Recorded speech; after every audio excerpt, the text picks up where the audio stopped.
Chapter 986. The mountain spring flowed down the waterfall. Under the impact of the water, the four words, World Commerce Association, were still majestic and showed the vitality of the World Commerce Association. The creator of these four words was standing on top of the waterfall with his hands behind his back, enjoying the bright sunlight and breathing in the free air. The waterfall flows down 3,000 feet, like the Milky Way falling from the 9 heavens. Good poem, good poem. The poetic Yu Qianqiu couldn't help but praise himself. He glanced at the four people staring at him from the sky. From their clothes, they were still disciples of Heartless Palace. He couldn't help but mutter in his heart. With the power of Heartless Palace, it was impossible that they hadn't received the news. This Qing Yun Xian was probably still verifying the credibility of the news. Otherwise, he wouldn't dare to send people to watch him after he knew that he was working for the immortal emperor, F***CKU. Who's afraid of who? I'm the imperial envoy now.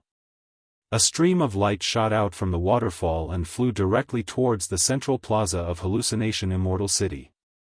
The sea of clouds was vast and mighty, tens of thousands of mountains stood in the middle, and all kinds of streams of light rose and fell, showing the extraordinariness of the most prosperous place in the immortal world.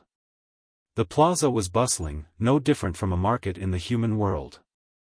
The human world sold the daily necessities of mortals, while the immortal world sold the daily necessities of immortals. The only difference was that they were on a different level. The extravagant desire of the human heart, whether it was an immortal or a mortal, all roads led to the same destination. There were countless stalls on the plaza, selling all kinds of things that could be sold. However, the items that were set up here were usually not of a high grade. The truly valuable items were all in the grand buildings at the top of the mountains, but the liveliness of the plaza was far greater than the mountains. It could be seen that whether it was the immortal world or the mortal world, the poor would always be the majority. Those disciples wearing the clothing of the large sects shuttled through the crowd and occasionally stopped at a stall. Regardless of their cultivation, they revealed a condescending aura as they asked the stall owner for the price. Meanwhile, those stall owners bowed and fawned over them, not daring to offend them. Even though they were being careful, most of the time, they were met with extremely belittling and disdainful tones from the customers. Even if the customers were to do them the honor of buying 1 or 2 items, don't even think about how generous these customers would be. It was already good enough if they didn't suppress the price. Yu Qianqiu paced back and forth in the vast sea of people. He smiled and looked at the world with his cold eyes. Occasionally, he would raise his head to look at the 4 disciples of Heartless Palace who were protecting him. Even though he'd stayed in the illusory immortal city for a long time, he'd rarely come to this place. He'd only come here once or twice before the World Trading Company was established. Now that he'd relaxed, he finally had the leisure to come out and take a stroll. People who set up stalls in such places were considered to be the lowest rung in the immortal world. Not many people had seen Yu Qianqiu before. Even if they had seen him once or twice, with how he, Yu Qianqiu, dressed in an unusually low-key manner, who would have seen a sect master with a storage pouch on his waist? In addition to his ordinary appearance, there was nothing special about him when he was thrown into a crowd. If they weren't familiar with him and didn't look at him face to face, they probably wouldn't be able to recognize that he was the sect master of the World Trading Company, Yu Qianqiu. Most people's gazes only flashed past his face and didn't linger. Because of this, his mood became more relaxed as he strolled. In reality, he quite liked to stroll around aimlessly like this. There was no restraint of entering a room, no effort of scheming and scheming. Looking at the hundreds of people, they saw him as nothing more than an ordinary idler. Along the way, he could hear many people talking about him. They were all talking about the matters that the immortal emperor had personally decreed for him to do. Yu Qianqiu ignored them and strolled with a faint smile on his lips. As he walked, he was suddenly attracted by a refreshing fragrance. He took a deep breath and felt his spirits lift. He looked around and didn't know where the fragrance was coming from. This kind of fragrance was very attractive to him. He wondered who was selling fragrant things. It wouldn't be a bad idea to buy some and put it in his room. He cupped his hands and asked a man who was walking towards him, "May I ask this friend, where can I find something with this kind of strange fragrance?" He pointed around and then at his own nose. The man was startled. He took a few more deep breaths, but he didn't smell any fragrance. Instead, he smelled the body odors of all kinds of people passing by. He frowned and said, "Where is this fragrance coming from?" He waved his sleeves and left, treating him as a lunatic. Yu Qianqiu was startled. He couldn't smell such a special fragrance. There must be something wrong with his nose. He then asked a few passers-by, but the answers he got were more or less the same. No one smelled any fragrance. Yu Qianqiu couldn't help but be startled in the crowd. He touched his nose and asked himself, could it be that there was something wrong with his nose? But he felt that it wasn't right. If there was something wrong with his nose, he shouldn't be able to smell anything.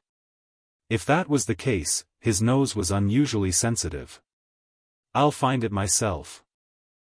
Yu Qianqiu took 2 deep breaths. Then, like a hunting dog, he sniffed the air with his nose and moved around the crowd, following the fragrance. The area of the square was not small, so he spent a lot of time looking for it. The 4 heartless palace disciples in the air looked at each other. They didn't know why he was wandering around like a headless fly. At the edge of the square, the crowd gradually thinned. Yu Qianqiu swayed out from the crowd and sniffed in front of him. He was stunned. Below the cliff in front of him was an old tree with a crooked neck. Its old roots were deeply rooted in the crevices of the cliff, its lush green leaves extended out like a giant parasol. A white sail was hanging from the branches, swaying in the wind. Huang Xiaolong couldn't see what was written on it. Under the shade of the tree, there were 2 tables and stools. A slightly hunched old man with white hair and a little girl around 13 or 14 years old were serving bowls of food to the customers. There weren't many customers. One of the tables was empty, while the other only had a single customer. Yu Qianqiu's nose twitched again, sniffing again. After confirming that the fragrance came from that stall, he was speechless. He thought it was selling something, but it was actually food. Shaking his head, Huang Xiaolong slowly walked over. When he reached the bottom of the tree, he saw the words written on the white sail, "Green clear, 1 divine grade spirit stone per bowl." What kind of thing was green clear, selling a bowl for 1 divine grade spirit stone? Yu Qianqiu turned back to look at the square. There weren't many people who could sell something for 1 divine grade spirit stone, not to mention a bowl of food. No wonder business was so bad. Honored guest. Would you like to have a bowl of green clear? An old man in hemp robes walked over, greeting enthusiastically. The old man's face was sagging, his eyes were cloudy, and with a head full of white hair and a slightly hunched back, one look was enough to tell that he was not young. Yu Qianqiu scratched his head, a wry smile on his face. "Old man, it's not that I want to criticize you, but the things you sell here are really expensive. Forget it. I came here after smelling your aroma, it can be considered fate. Just take it as taking care of your business. I'd like to try something new. Give me a bowl." He. "Honored guest, please wait a moment." The hunchbacked old man hurried to his counter. Yu Qianqiu sat on another empty seat, looking at the bustling crowd in front of him. The shade under the tree had a different kind of flavor to it. A short while later, the budding young lady in green robes came over with a yellow wooden bowl, her voice crisp and clear. "Honored guest, please enjoy." Inside the bowl was a wooden ladle soup of the same color, and inside the bowl was a lush green jelly that was pleasing to the eye. A refreshing fragrance assaulted his nostrils. Yu Qianqiu's eyes lit up. It was the same fragrance he had smelled earlier. He hoped this fragrance was worth a divine grade spirit stone. Picking up the ladle soup, he scooped up a spoonful of lush green jelly, but when it reached his mouth, he couldn't help exclaiming in surprise. He sniffed twice with his nose and discovered that the refreshing fragrance did not come from this bowl of green clear, but, he tilted his head and sniffed at the green-robed young lady who had just turned to leave. He couldn't resist putting down the bowl and sniffing behind the young lady's butt. Smelling like a pig snoring, how could the green-robed young lady not notice? Startled, she spun around, but seeing Huang Xiaolong's lecherous appearance, she retreated in panic. What are you trying to do? Grandfather. She was completely treating him like a pervert, guarding against him. Yu Qianzhou blanked for a second, looking at this young lady's delicate features and fair skin. It was obvious she was a beauty in the making. When she grew up, she would definitely be a beauty. Huang Xiaolong waved his hand awkwardly. Don't misunderstand, don't misunderstand. No matter how much of a pervert he was, he had not fallen to the point of laying his hands on a young lady. The slightly hunchbacked old man also put down the work in his hands, blocking in front of the green-robed young lady, asking solemnly, "Honored guest, why are you doing this?" The customers at the other table snickered, winking at Yu Qianzhou as if they were kindred spirits. Yu Qianzhou couldn't be bothered with him. He cupped his hands at the grandfather-granddaughter pair. "I'm really ashamed, please don't misunderstand. It was because I smelled a sweet fragrance, that's why I followed it here. I thought it was the fragrance from the bowl, but when I picked up the bowl just now, I realized that the fragrance came from this young lady, so I couldn't help but sniff a few times. My apologies for being abrupt, please don't misunderstand." After saying that, he obediently returned to his seat. The hunchbacked old man's eyes suddenly flashed with a bright light. He sized up Yu Qianzhou with a meaningful gaze, then turned to the green-robed young lady and chuckled, Don't be nervous, it's just a misunderstanding." The customer at the other table suddenly picked up his bowl and sat next to Yu Qianzhou, smiling as he transmitted his voice. "Brother really has a good eye. The excuse of smelling a beauty is not bad, but there's a first come, first served rule for everything. I saw this little beauty first. I'm Wangu Tong's disciple, my apologies." Yu Qianzhou glanced at the person's robe, but didn't say anything. He scooped up a spoonful of the green liquid and put it into his mouth. As a result, it melted in his mouth, turning into a refreshing liquid that flowed into his stomach. At the same time, his mouth was filled with a natural sweetness that lingered in the aftertaste. The taste was indeed not bad. He picked up a few spoonfuls of the green liquid and slowly savored the aftertaste. Seeing that Yu Qianzhou was ignoring him, the person at the side was about to flare up, but he noticed that he couldn't see through Yu Qianzhou's cultivation, so he swallowed his anger and slapped the table. "Bill." The green-robed young lady ran over, clasping her hands excitedly. Her sweet voice sounded, "1 piece of divine-grade spirit stone." It was as if she had never seen money before. Chapter 987. Yu Qianzhou agreed with Huang Xiaolong's reasoning. Although the taste of this green clear wasn't bad, a simple stall selling food for a piece of divine-grade spirit stone was indeed a little too expensive. Most likely, no one would patronize this stall. Thus, it was understandable that this little girl was excited when she heard that he was going to pay. What? A bowl of food like this is worth a piece of divine-grade spirit stone? That person's eyebrows rose as he slammed the table, barking, "Aren't you trying to scam me? I'm Wangu Tong's disciple, how dare you scam me, are you tired of living?" Watching the bowl in front of him bouncing from the slap, Yu Qianzhou shot a cold glance over. He wanted to see what kind of method this guy was going to use to get his hands on this lass. The lass in green looked at her grandfather behind her in a fluster, not knowing how to deal with this situation. The hunchbacked old man quickly walked over, pointing at the white sail hanging on the tree with a smile. "Honored customer, this is a business with a clear price, would not dare to scam people." Not dare to scam people, does that mean you're scamming people on purpose? That person sneered, "Old thing, you really have guts, daring to scam our Wangu Tong." The hunchbacked old man frowned, then sighed, forget it, it can be considered fate that an honored customer could visit my stall. This bowl of green clear is a free gift. Honored customer, please go ahead, It was obvious that he didn't want to cause trouble. The lass called pouted, feeling wronged. Her hand reached out to collect the bowl and spoon on the table, but who knew that her hand would be caught by that person? "Little girl, you don't look too happy. Are you giving me a hard time?" That person's hands rubbed the pair of soft hands with a lascivious smile on his face. The lass in green panicked, crying out, "Grandfather!" She didn't know what to do. Damn it! Disappointing. Yu Qianqiu didn't expect to run into such a situation when he went out to eat. This world was really ruled by evil people.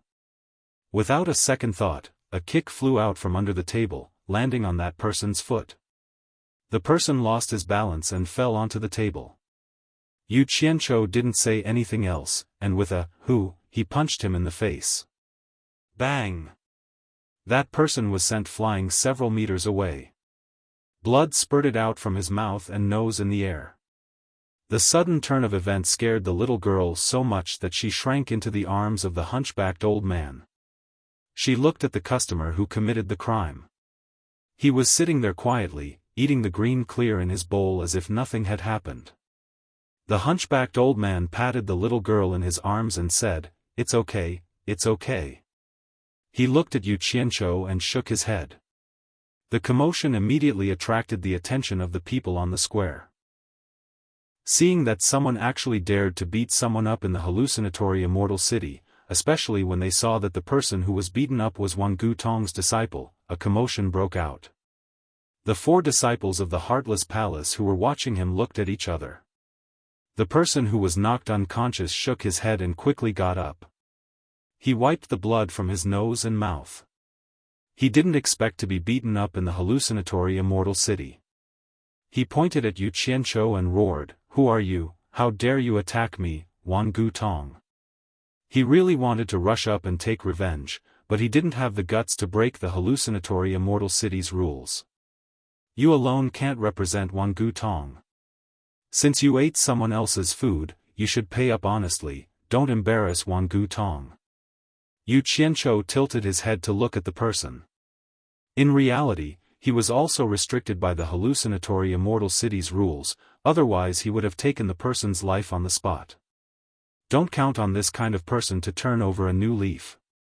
Leaving him alive would be a disaster, so killing him was the best solution. However, with this tilt of his head, under everyone's watchful eyes, many people recognized him and whispered to each other, "So it's Yu Qianqiu." As the words Yu Qianqiu spread, the disciple who was beaten stiffened.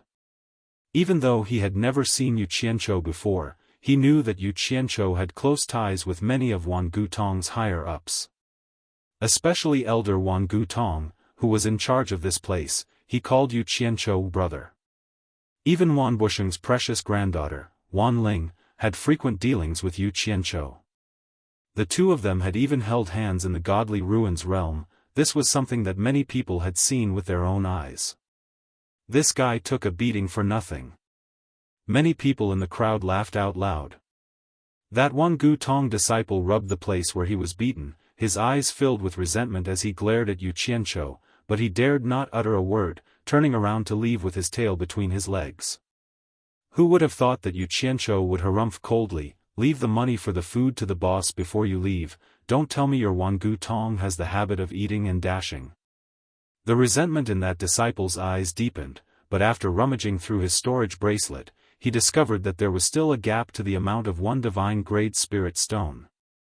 In truth, no matter which sect it was, to the higher-ups, a few 100 million or even a few billion divine grade spirit stones were nothing, but to the disciples, 1 divine grade spirit stone was not a small amount. After a brief moment of awkwardness, that disciple cupped his fists at Yu Qianqiu. "I hope sect master you can be magnanimous, allow me to go back and retrieve the money." Yu Qianqiu turned around, silently eating his food by the spoonful, ignoring that disciple, letting him do as he saw fit. The hunchbacked old man smiled at that disciple. It's fine, 1 bowl of food, it's free, no charge." That disciple looked at Yu Qianqiu, gritting his teeth, and flew away without a word. As the saying goes, good news never goes out, but bad news travels 1,000 li. While the crowd was watching Yu Qianqiu slowly eating his food, whispers and whispers could be heard. Several lights flickered in the air, the Wan Gu Tong disciple who had just run away was dragged back by someone. The person in the lead was none other than the Wan Gu Tong elder overseeing this place, Wan Gui. Seeing Yu Qianchou, Wan Gui broke out in laughter. Sect Master Yu is indeed in a good mood, actually hiding here to enjoy delicious food. It's not really in a good mood, just stealing half a day of leisure. Yu Qianchou also laughed heartily, as if nothing had happened between the two of them. Wan Gui walked up to Yu Qianchou, noticing the oily green stuff in his bowl. He clicked his tongue in surprise. What is this stuff? How come I've never seen it before? Then he waved his hand at the grandfather and grandson. Come, give me a bowl too. He sat down opposite Yu Qianchou. When the bowl of green clear food was placed on the table, Wan Gui took a small sip and nodded. It really has a unique flavor. Then he put down the spoon in his hand, ready to get down to business. He looked at Yu Qianchou with a wide smile. I wonder what my sect's disciple did to offend you, making you, great sect master Yu, personally make a move. I've already brought the person here, have him apologize to you? Both of them were smart people, it was easy to understand the meaning behind Wan Gui's words. On the surface, Wan Gui said he was here to apologize, but in reality, he was here to ask, you injured my, Wan Gu Tong's, disciple just for a piece of divine grade treasure? Aren't you not giving my Wan Gu Tong face? Wan Gui also understood that he couldn't do anything to Yu Qianchou, but as the sect master overseeing this place, if he didn't say anything when his disciple was beaten up, he would lose face. He also believed that Yu Qianchou was not an idiot, he would at least give him some face and let him step down. Who would have thought that Yu Qianchou would tilt his head to look at the disciple, nonchalantly saying, there's no need for an apology. In my opinion, this kind of shameless disciple is a scourge if you keep him around, and it's also a disgrace to you, Wan Gu Tong. Why don't you just kill him and end all troubles once and for all? The moment Wan Gui said that, the disciple panicked, looking nervously at Wan Gui. Wan Gui's face tightened slightly, his voice solemn. Sect Master Yu's words, I don't understand. Then why don't you ask him what he did?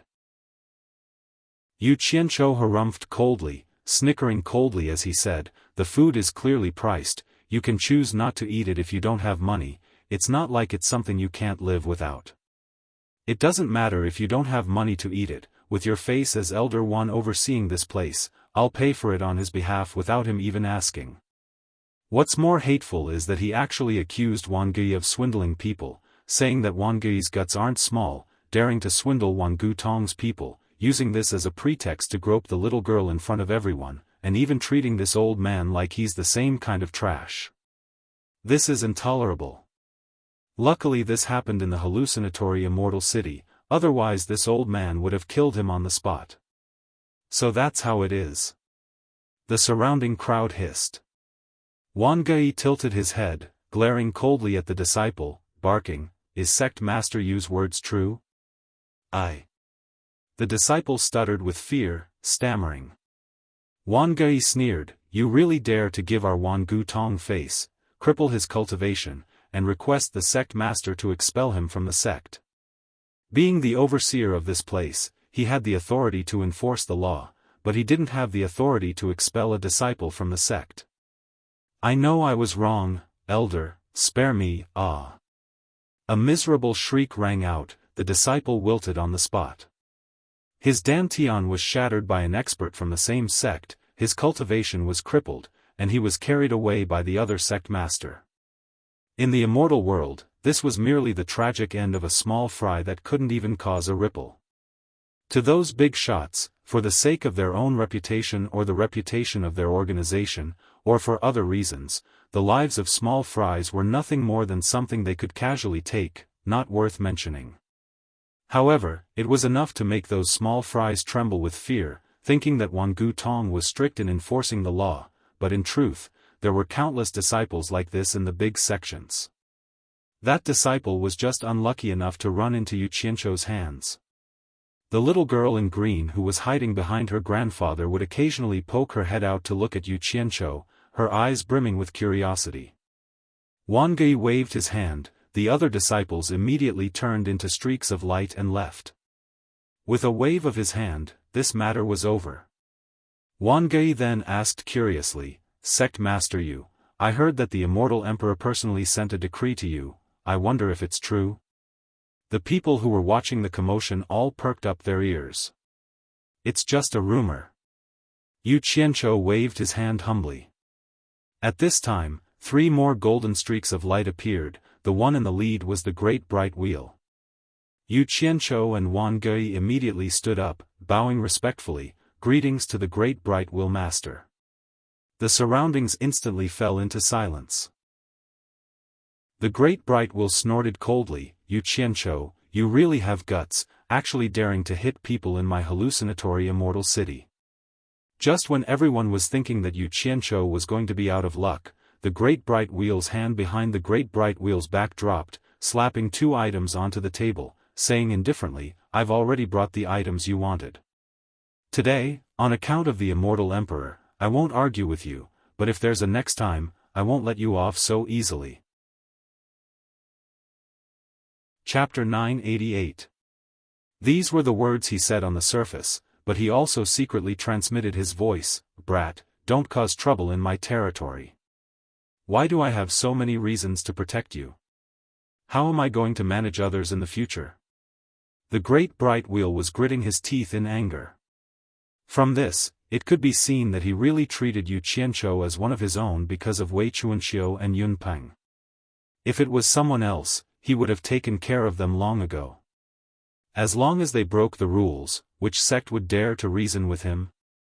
These words caused Yu Qianzhou to blush with shame. He felt that he had let the other party down. He wanted to say something to defend himself, but the Great Bright Wheel only let out a cold harumph. The 3 rays of light flew back to the Merchant Association. The surroundings were completely silent. The Great Bright Wheel's words shocked everyone. The meaning of "for the immortal emperor's sake" undoubtedly proved the rumors in the hallucinatory immortal city. It confirmed that Yu Qianzhou had indeed received the immortal emperor's decree to carry out a mission. At this moment, all sorts of expressions appeared on everyone's faces. Most of them were envious. Actually, Yu Qianzhou was a little surprised that the Great Bright Wheel brought out the immortal emperor. He didn't know that the Great Bright Wheel was not only helping him cover up the fight in the hallucinatory immortal city, it was also helping him get rid of some troubles, such as the Heartless Palace. This was the brilliance of the Great Bright Wheel. He could guarantee his own position and help his own people without leaving any traces. At this moment, everyone's eyes were on the 2 items that the Great Bright Wheel threw on the table. A storage bracelet and a token. Wang Gei stood in front and immediately recognized what this token was. He immediately said in shock, "Netherworld token?" He looked at Yu Qianzhou in confusion. He didn't know why the Great Bright Wheel gave this to him. So this was the Netherworld token. Yu Qianzhou picked up the palm-sized token on the table and looked at it. There was a mix of gold and black. He used the metal seal to check and found that it was actually a mix of nether iron and gold. The design of the token was actually very simple. It was surrounded by cloud patterns, and one side was engraved with the word "immortal," while the other side was engraved with the word "nether." However, the proportion of nether iron and gold mixed together was so well proportioned that even an average refiner would find it difficult to achieve. Yu Qianzhou even suspected that the person who made this token was also proficient in the gold incantation art. However, after thinking about it, he felt that it was unlikely. The gold incantation art was created by him, and he only taught it to Hong Qi. Seeing that everyone was staring at him, he casually put away the Netherworld Passage token. Huang Xiaolong then picked up the storage bracelet. It was filled to the brim with divine-grade spirit stones. Without even counting, one storage bracelet could hold exactly 10 billion spirit stones. The Immortal Palace was so rich, yet they only gave 10 billion. How stingy! Yu Qianzhou muttered under his breath, then took out a handful of divine-grade spirit stones and put away the storage bracelet. Huang Xiaolong then beckoned to the green-clothed little girl who was looking at him curiously from behind his grandfather, signaling her to come over. The green-clothed little girl immediately shrunk her head back, but the hunchbacked old man pulled her out with a smile, hinting that it was fine for her to go over. The green-clothed little girl was very obedient to her grandfather's words. She slowly moved over with some apprehension, looking at Yu Qianzhou with a puzzled expression. "Stretch out your hand," Yu Qianzhou said, waving the handful of spirit stones in his hand. The green-clothed little girl's eyes lit up. Biting her lower lip, she obediently stretched out her delicate little hand, her 5 fingers adorable and delicate. 2 hands. Yu Qianzhou laughed heartily. The little girl obediently stretched out her hands, and all the spirit stones in Yu Qianzhou's hands were put into her hands. She held the spirit stones in her hands, and without saying anything, she excitedly ran back to her grandfather's side. "It's too much, I don't need so much," the hunchbacked old man said fearfully, signaling the little girl to return the extra spirit stones to Yu Qianzhou. "Causing trouble for you, it's only right." Yu Qianzhou nodded at Wang Gei, then the two of them turned into a streak of light and flew away. As the two of them left, the onlookers went about their own business, whispering to each other about the immortal emperor's decree to Yu Qianzhou. No one cared about the ordinary grandfather-granddaughter duo. There were also some who wanted to try the green liquor the grandfather-granddaughter duo was selling because of what happened earlier, but the grandfather-granddaughter duo's action of packing up the stall dispelled their thoughts. The hunchbacked old man kept all the things on the stall into his storage bracelet, then pulled his granddaughter and flew out of the hallucinatory immortal city at a moderate pace. Many people only raised their heads to take a glance, then continued with their own business. To most people, there was nothing to be concerned about small fries, and they were even dismissive of them. What they were interested in were the interesting things that happened between the big shots. In a remote valley far away from the hallucinatory immortal city, the mountains were barren, the vegetation was barren, and the rocks were craggy. However, it seemed very quiet. The grandfather-granddaughter duo landed on the ground and slowly walked into the depths of the valley. As they walked, a wooden staff suddenly appeared in the hunchbacked old man's swinging hand. The wooden staff seemed to be made from 2 entangled tree roots, and the brown wooden staff's head was like a large Ganoderma, which looked very strange. The hunchbacked old man walked slowly with the help of the walking stick, his hunched back gradually straightened, and the outline of his body slowly became tall and sturdy. A cool mountain breeze blew over, and his white hair and beard gently fluttered. The drooping skin on his face silently tightened, and his complexion became rosy and smooth. His turbid eyes suddenly became clear and transparent, and his determined eyes revealed the vicissitudes and wisdom of seeing through the mortal world. At this moment, anyone could tell that he was the hunchbacked old man who bowed and scraped in the hallucinatory immortal city. The aura between the two of them instantly became like 2 different people. 2 images, one was like a poor old man who was living a destitute life, and the other was like an earth immortal who possessed great wisdom and transcended the mortal world. Unfortunately, no one could see the changes that occurred to the old man. In fact, if the old man didn't want others to see it, then how many people in this world could? On the other hand, the green-clothed little girl didn't show the slightest change. However, she wasn't surprised by the change in her grandfather, and it was obvious that she was used to it. Her green dress fluttered in the wind as she happily skipped through the craggy valley as if she was walking on flat ground. The wind fluttered her green dress, and she seemed like a celestial child that had descended to the mortal world. She played with 2 black spirit stones in her hands, and she occasionally raised her head to block the spirit stones in front of her eyes to look at the blue sky. She would occasionally let out a cheerful chuckle. "Grandfather, when are we going to set up the stall again?" The green-clothed little girl suddenly tilted her head and asked. The sturdy old man, who was walking with the crutch, suddenly stopped and looked at the little girl who was skipping happily in front of him with a complicated expression. The green-clothed little girl suddenly realized that her grandfather's figure had disappeared from her side. She stopped abruptly and turned her head to look. Seeing that her grandfather had stopped moving, she happily skipped back again. She pulled on her grandfather's crutch and asked curiously, "Grandfather, why aren't you walking?" The old man smiled faintly and said, "Lu-er, do you like to play in the world?" The little girl called Lu-er tilted her head and thought for a while. She nodded her head innocently and said, "I like it." "Why do you like it?" "Because there are a lot of people. It's very lively." Lu-er waved her hands and made a gesture of many people. "There are a lot of people. Aren't you afraid of meeting the bad guys that grandfather told you about? Like the bad guys who didn't pay for your food and scared you. But there are also good people." Lu-er held a spirit stone in each hand and waved it with a smile that was like a flower. She said, "That person called you Qianqiu is a good person. A good person will help me beat up a bad person." As she said that, she made a trumpet shape with her hands and shouted towards the valley in the distance, "You Qianqiu, you are a good person." Somewhere in the distance, someone was talking to someone when he suddenly sneezed and cursed, F***ck. "Who is cursing me? It must be that old bastard Grey Cloud Xian." After a cheerful shout, Lu happily jumped onto a rock. She spread her arms wide open on the rock and danced around in circles while giggling. She looked innocent and pure. The mountain wind blew her green skirt, and she was as light as a green butterfly that was about to flap its wings and fly.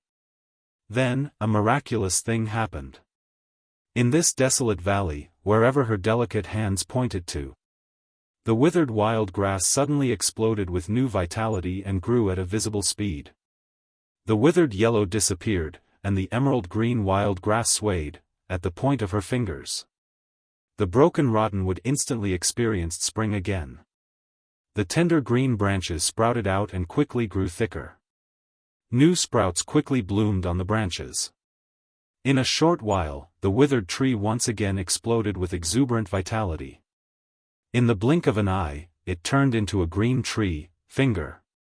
The old branches of the withered wildflowers were growing healthily. It was clearly past the flowering season, but the flower buds were popping out one by one. They shyly bloomed all over the branches, and it was a beautiful sight, finger. The green vine was like a snake that had awoken from hibernation. It quickly burrowed out from the ground, dragging the green leaves that kept emerging from its body as it climbed all over the hills and slopes. This scene was so miraculous and inconceivable. In the snap of Lu-er's fingers, there was a huge change. With her as the center, the desolate valley was overflowing with spring in the blink of an eye. Green trees formed shade, fragrant grass covered the ground, and hundreds of flowers bloomed.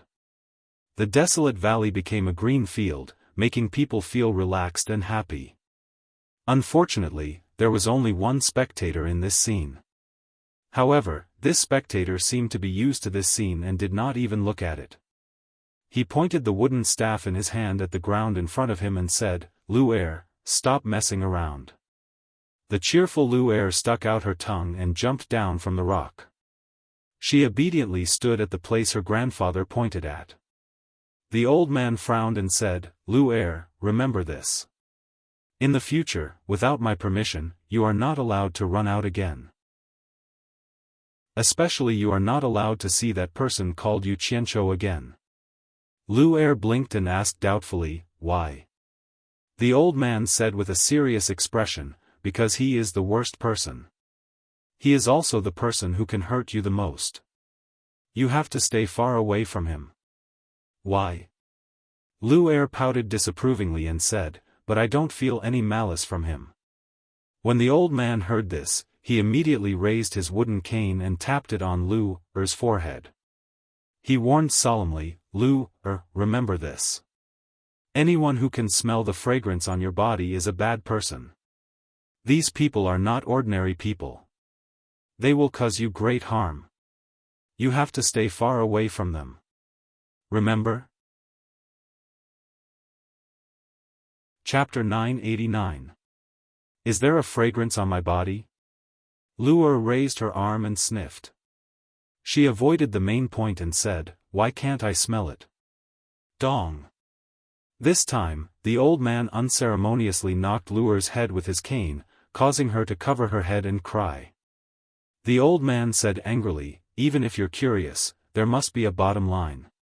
You were bribed by him with a few spirit stones. Grandpa has lived for so long and has seen too much. Don't you know what's good and what's bad? Do you think Grandpa will lie to you? Remember Grandpa's words, stay away from that person called Yu Qianqiu. He's very dangerous. If you dare to disobey Grandpa, Grandpa will never let you come out to play." "Oh," Luer said dejectedly. The old man wanted to scold her again, but he suddenly looked around and frowned. "You little girl, you're messing around. You leaked the spiritual energy of heaven and earth and alarmed someone. Let's go back first to avoid chattering." He raised his staff and pointed at the empty air. The air in front of the two of them immediately faintly rippled with a pale green profound light. The old man grabbed Luer's arm and stepped into the profound light. The two of them immediately disappeared without a trace. The door of light disappeared into the air, and the valley was empty. Not long after the two of them disappeared, a golden light flashed in the distant sky. It was frighteningly fast, and in the blink of an eye, it landed in the valley. The newcomer stood steadily on the rock that Luer had just been dancing on. He wore a gorgeous golden robe embroidered with a sea of coiling dragons and clouds. He wore a hollowed-out golden crown with complicated patterns. Two thick eyebrows slanted to the left and right of his forehead. His nose was straight like an eagle's hook, and his lips were thin like two blades. His entire body was covered in a thin layer of golden light that was like a curling mist, making people feel intimidated. His entire person was imposing, and his slender eyes emitted a cold light that could take one's soul. The newcomer's cold gaze quickly scanned the entire valley. His perception quickly enveloped the entire valley like a tide. The nearby plants and flowers moved without wind, rising and falling like waves. However, he did not discover anything. Of course, it was not that he did not discover anything unusual. The two ends of the valley were barren. Only the area around him was overflowing with greenery. One look and he knew something was strange. "I thought you called me out to meet." "Strange. When has old man Mu ever done something so senseless?" The person glanced at the surroundings again and muttered with a frown, "Why are you hiding? I have no ill intentions towards you. I just want to ask you about some things." Sigh. With a long sigh, the person turned into a streak of golden light and disappeared into the distant horizon in the blink of an eye. No one knew what had happened in this remote valley. Yu Qianqiu didn't know that he had been talked about here. He had just come out from the Wangu Tong branch, and Wang Gui had personally sent him to the entrance.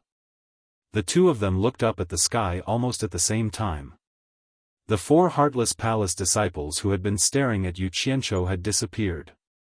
Wang Gui chuckled and said, "It seems that Ash-Grey Cloud Trust has also retreated and withdrawn his people. I thought he really had the guts to go against the Immortal Palace." Yu Qianqiu immediately rolled his eyes and said, "What do you mean by that? What does my business with him have to do with the Immortal Palace? I, Yu Qianqiu, am an upright person. I will never use my power to oppress others."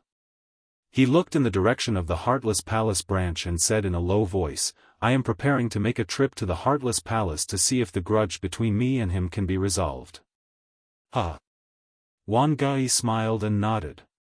He thought to himself, "You call this not using your power to oppress others? Why didn't I see you looking for him to resolve your grudge in the past?" Of course, he definitely wouldn't say this out loud. After sending Yu Qianqiu off with cupped fists, he couldn't help but frown and mumble to himself, "Why is this guy asking about the casting of the body in the 72 worlds?"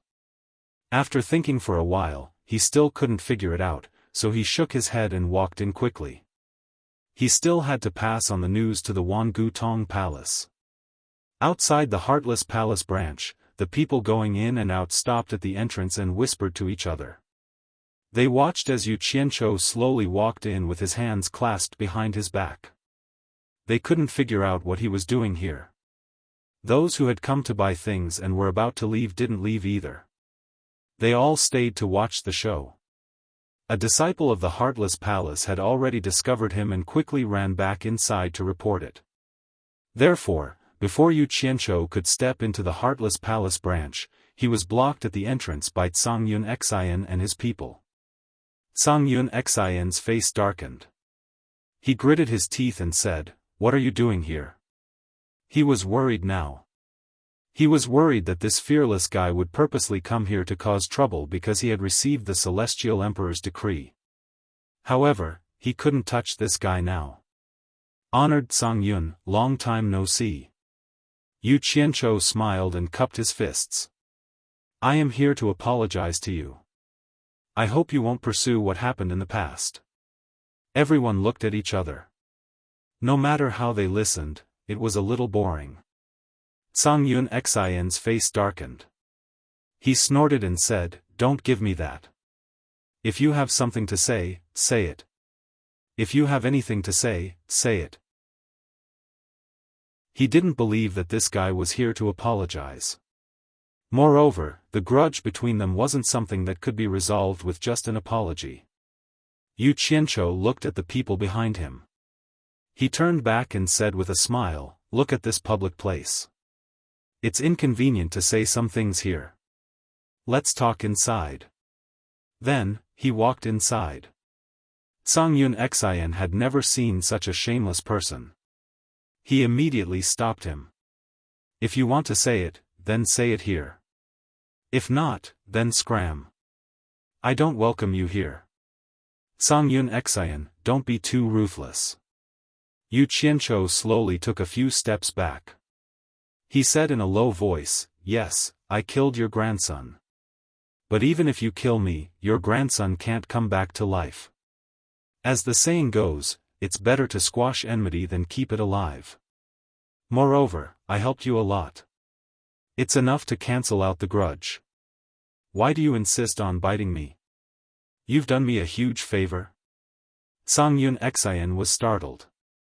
He then sneered. "Are you kidding me? Stop talking nonsense. Scram. I don't welcome you here. Hee hee.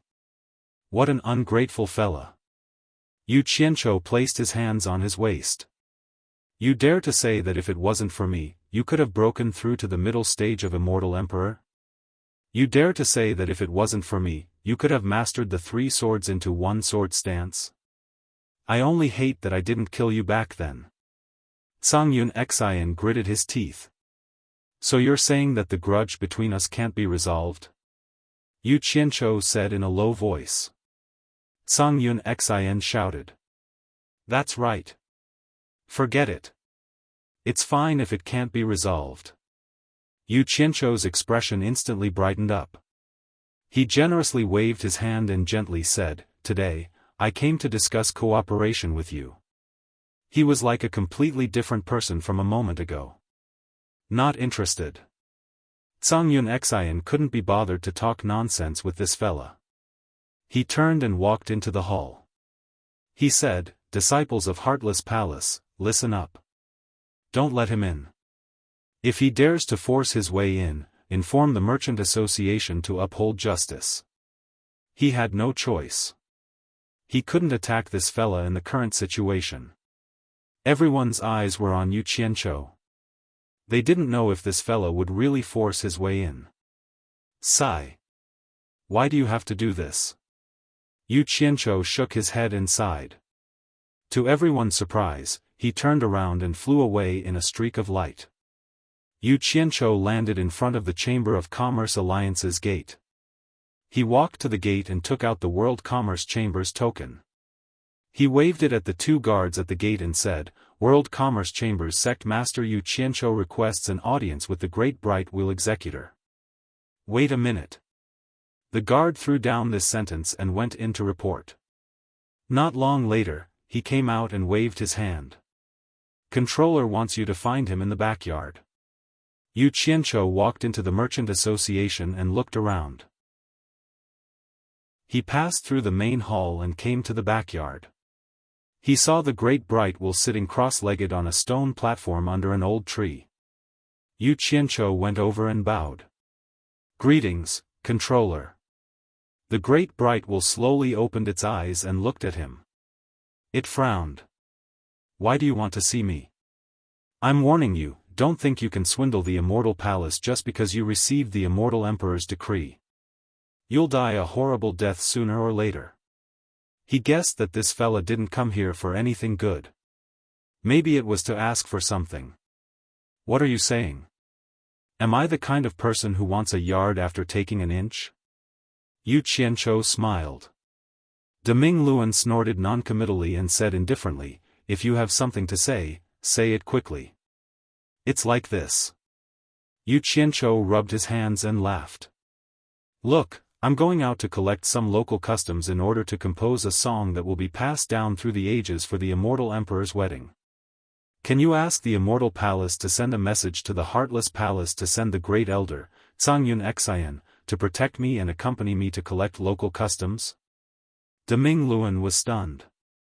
He had long been thinking about Yu Qianqiu's intentions for coming.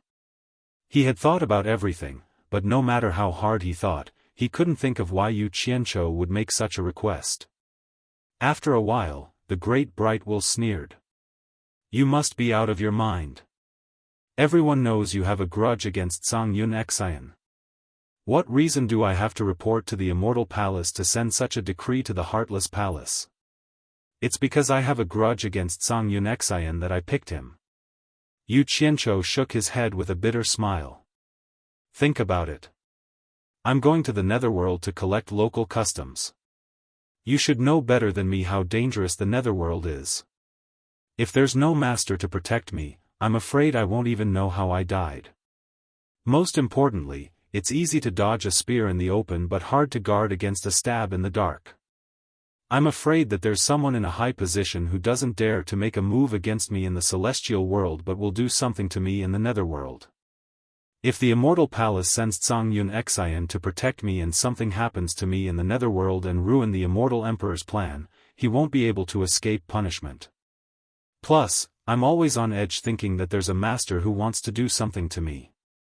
I can't concentrate on composing a song for the immortal emperor." In short, he was the most reasonable person in the world. The reason why he went to talk to Cangyun Xian about reconciliation and cooperation was to get Cangyun Xian to protect him. Who knew that Cangyun Xian wouldn't even give him a chance to continue talking? So he asked the great bright Will to ask the immortal palace to pressure the heartless palace. Chapter 990. However, now that things had come to this, he had to use, but, to explain it. This fellow was not a good person at all. He always believed in the concept of cutting weeds if the roots were not removed. What cooperation and enmity were all nonsense. Finding Ash Cloud Xian to protect him was a lie. He wanted to find a chance to kill him. Normally, the best way was to flatten the entire heartless palace. However, it was impossible for him to flatten a colossus like the heartless palace with his current abilities. However, taking advantage of his current status as an imperial envoy, it was still possible to think of a way to kill Grey Cloud Xian first. This was why he spent so much effort to get Ash Cloud Xian to protect him. The reason, first of all, the chances of encountering danger in the netherworld were very high, so they really needed the help of an expert. With Grey Cloud Xian's current cultivation and the Heartless Palace's 3-in-1 sword-drawing stance, he was really a suitable candidate. Just the thought of having such an expert by his side made him excited. Secondly, as he said, Ash Cloud Xian might not dare to do anything to him in the open, but it was completely possible for him to do something in the dark, especially in the netherworld where even immortal emperors could not interfere. Now, the only way was to tie Cangyun Xian's safety together, then Cangyun Xian wouldn't dare to make a move against him. Lastly, this was what he wanted to do the most. As long as he brought Ash Cloud Xian with him, he would have a chance to get rid of this hidden danger. After all, Ash Cloud Xian would not dare to do anything to him at that time. Instead, he would have to work hard to protect him, and he would be able to do anything to him. Such a black-hearted method of killing several birds with one arrow had always been easy for him. Is that really the case? Deming Luan looked at Yu Qianzhou suspiciously. Although he said that, he did not think that Yu Qianzhou had the guts or the ability to do anything to Ash Cloud Xian. He had underestimated Yu Qianzhou's character. If I don't do this, who can guarantee that Ash Cloud Xian will not do anything to me in the dark? Yu Qianzhou smiled bitterly as he cupped his fists and said, "Please help me, Senior Great Bright Wheel, for the sake of Senior Yun and Senior Wei." Deming Luan's eyes flickered with suspicion. He was experienced enough to sense that something was wrong. Asking his enemy to protect him? This was the first time he had heard of such a thing after living for so many years. He didn't know what this guy's brain was made of. How could he think of such a way? But after thinking about it, he felt that Yu Qianzhou's concerns were not wrong. He paused and said, "I'll try my best. As for whether the Immortal Palace will agree to your request, I can't guarantee it. Wait for my news." He. "Thank you, Senior. I won't disturb you any longer. Go on with your business." Yu Qianzhou bowed and left. He was confident in Deming Luan's ability. Since the other party had promised to try his best, then this matter should not be far from the truth. As for what the other party would say to make the Immortal Palace agree, that was not something he should worry about. In the large conference room on the 21st floor of the World Commerce Association, under the watchful eyes of Yu Qianzhou, Hu Changshou distributed the corresponding amount of restriction-breaking pills, marrow-cleansing pills, and immortal ascension pills to everyone. Everyone looked at the immortal pills in their hands with mixed feelings. Yu Qianzhou had already explained the pros and cons of taking these immortal pills. Although they could quickly improve their cultivation, there would be a certain shackle on their future cultivation after taking them. Very few people could break through to the great immortal stage and above. Looking at the complicated expressions on everyone's faces, Yu Qianzhou understood what everyone was thinking. If these immortal pills fell into the hands of ordinary soul formation cultivators with no background, they would definitely be overjoyed. But these people were not ordinary soul formation cultivators. Each of them had extraordinary wisdom. Although they were temporarily hiding here, who didn't want their cultivation to reach the peak of cultivation one day? I've already explained everything clearly to everyone. It's up to you whether you want to take it or not. I won't force you. But there's something I want to remind everyone. Yu Qianzhou looked around at everyone and said in a low voice, "If anyone is willing to take it and use it to improve their cultivation, when you go to the Immortal Ascension Passage guarded by the Immortal Palace to forge your immortal body, you must go in batches. When the first batch returns, the second batch will go again to avoid unnecessary trouble." At this point, he didn't say anything else and walked out alone. As for why he didn't use the heavenly lightning to forge everyone's immortal body, he had his own considerations. The hundreds of people here were all in the open. If they used immortal pills to forcefully increase their cultivation, no one could say anything. But if they suddenly all reached the immortal realm without going through the Immortal Ascension Passage guarded by the Immortal Palace, not to mention the suspicion of others, the Immortal Palace would first set their eyes on the World Commerce Association. Some things had to be sacrificed before they could gain. It was impossible for everything to be smooth sailing forever. Yu Qianzhou could only sigh slightly. He still had to hide what he had to hide from everyone for the time being. Who knew that once he left the conference room, he would receive a jade talisman from Wei Chuanxiu, asking him to quickly go to the rooftop. Yu Qianzhou arrived at the rooftop with a face full of suspicion. Just as he was wondering what Wei Chuanxiu was doing, he saw that Deming Luan was also there. He immediately walked over cheerfully and cupped his hands. "Greetings, Master." Wei Chuanxiu stared at him with an annoyed expression and asked, "What the hell are you doing? You actually need Grey Cloud Messenger to protect you? Did you take the wrong medicine?" Clearly, Deming Luan had already told them about this. "As you wish." Deming Luan snorted. The Immortal Palace has already sent a decree to Heartless Palace's sect master Wang Qing. Yu Qianzhou's eyes instantly lit up. He asked, Heartless Palace agreed? You don't have to worry about this.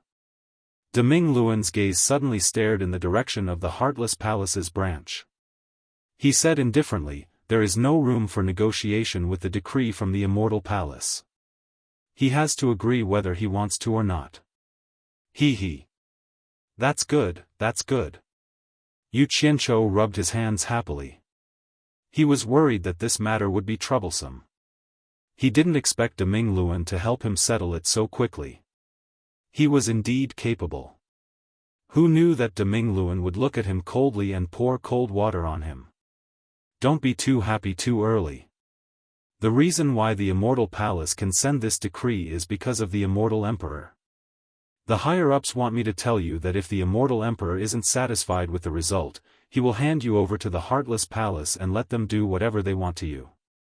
Yu Qianzhou couldn't smile anymore. It was as if something was strangling his neck. He then said awkwardly, it should be fine. As long as Zhangyan Xian cooperates with me, I won't disappoint the Immortal Emperor. Please help me pass this message to the Immortal Palace. He was indeed scared just now. After all, no one could guarantee that the Immortal Emperor would be satisfied with what they came up with. But on second thought, if he really messed things up, he really didn't believe that the Immortal Palace had the ability to capture him. He still had some confidence in his ability to escape. Deming Luan nodded slightly. His gaze paused on Wei Chuanxiu and Yun Peng's faces. Then, he slowly took out a golden token and handed it to Yu Qianzhou. You said you want to go to the Netherworld, but the Netherworld is not like the Celestial Realm. It is already out of the Immortal Palace's control. It is the Emperor of the Underworld's territory. Plus, the Emperor of the Underworld and the Immortal Emperor have always had small conflicts. No one can guarantee their safety if they go there. Most importantly, even though the Emperor of the Underworld is revered in the Netherworld, because the territory is too vast, the majority of the places have always been in a chaotic situation where warlords are divided. This is the token of authority of the World Commerce Chamber of Commerce. Maybe it can help you at a critical moment. Wei Chuanxiu and Yun Peng looked at each other without saying anything. They both glanced at Yun Peng with complicated expressions. Yu Qianzhou, who received the token, was also slightly startled. On one side of the golden token, the World Commerce Chamber of Commerce's logo was engraved. On the other side, there was a moonlit night scene of clouds passing by and a bright moon shining in the sky.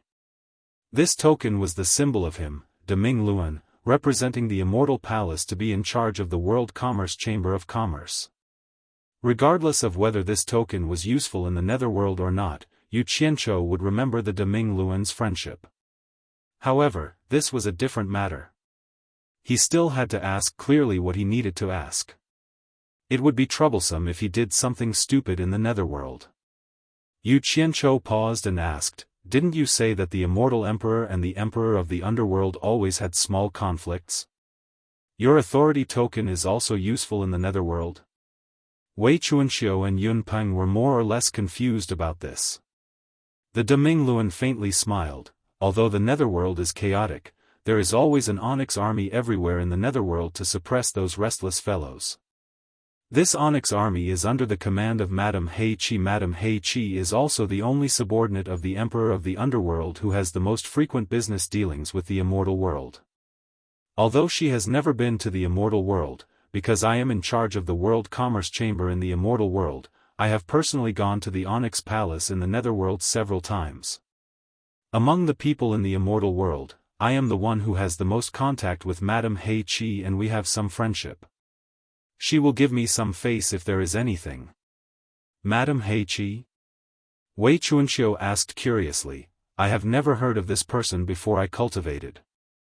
Is she the woman who is rumored to have hooked up with the Emperor of the Underworld? She is quite a fast climber. Yu Qianzhou was also curious. He had heard of Madame He Qi in the Immortal World. It was said that she had a high position in the Netherworld. However, these were all rumors. He didn't know the specifics. Hooked up with the Emperor of the Underworld?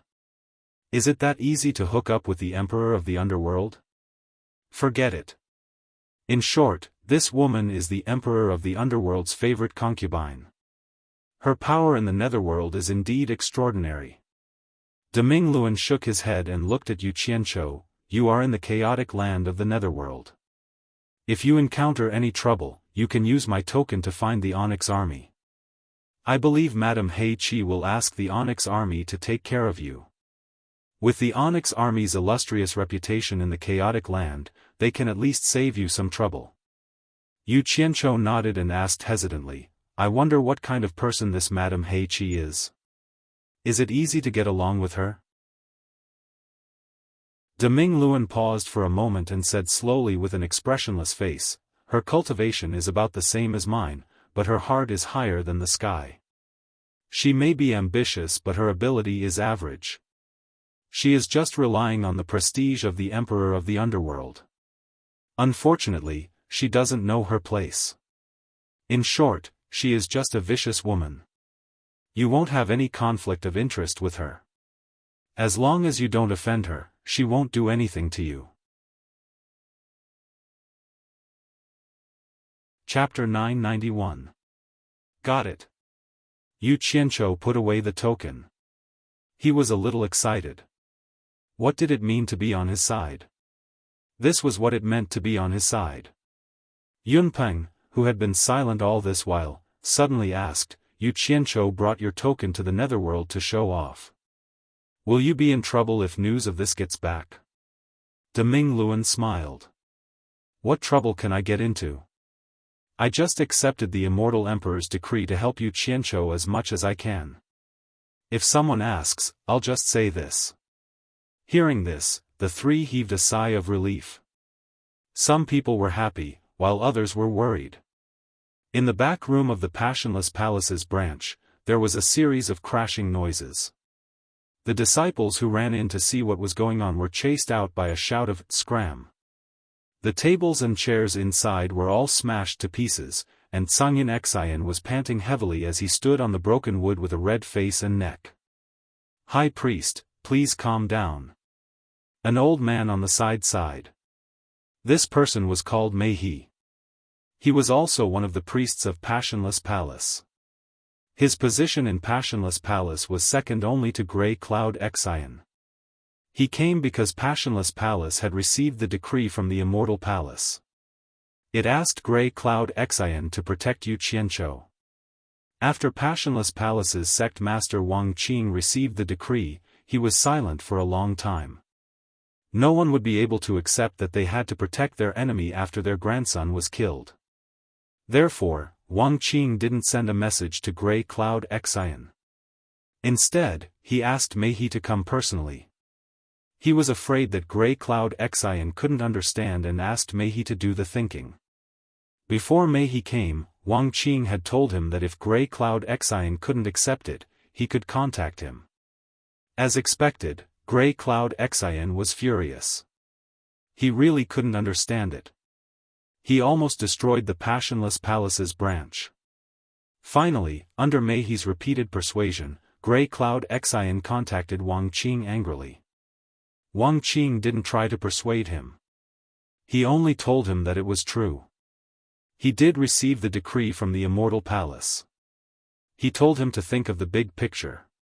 Then, Wang Qing cut off the connection, which led to the current scene, just for a song, just for a song. The Immortal Palace has gone too far. Sect leader, why are you forcing me like this? Why are you forcing me like this? Sangyin Xian was so angry that his entire body trembled as he roared, Yu Qianzhou. To him, this was simply an extraordinary humiliation. Not to mention the fact that he couldn't accept it emotionally. Once this matter was spread out, he would definitely become the laughing stock of the three realms. Mei He quickly glanced at his surroundings. Fortunately, he had set up a soundproof barrier in advance. Otherwise, if Grey Cloud Xian's voice was heard, it might cause a lot of trouble for the Heartless Palace. Using his feet to push aside the broken tables and chairs, Mei walked to Grey Cloud Xian and said with a bitter smile, "You can't blame the sect master for this.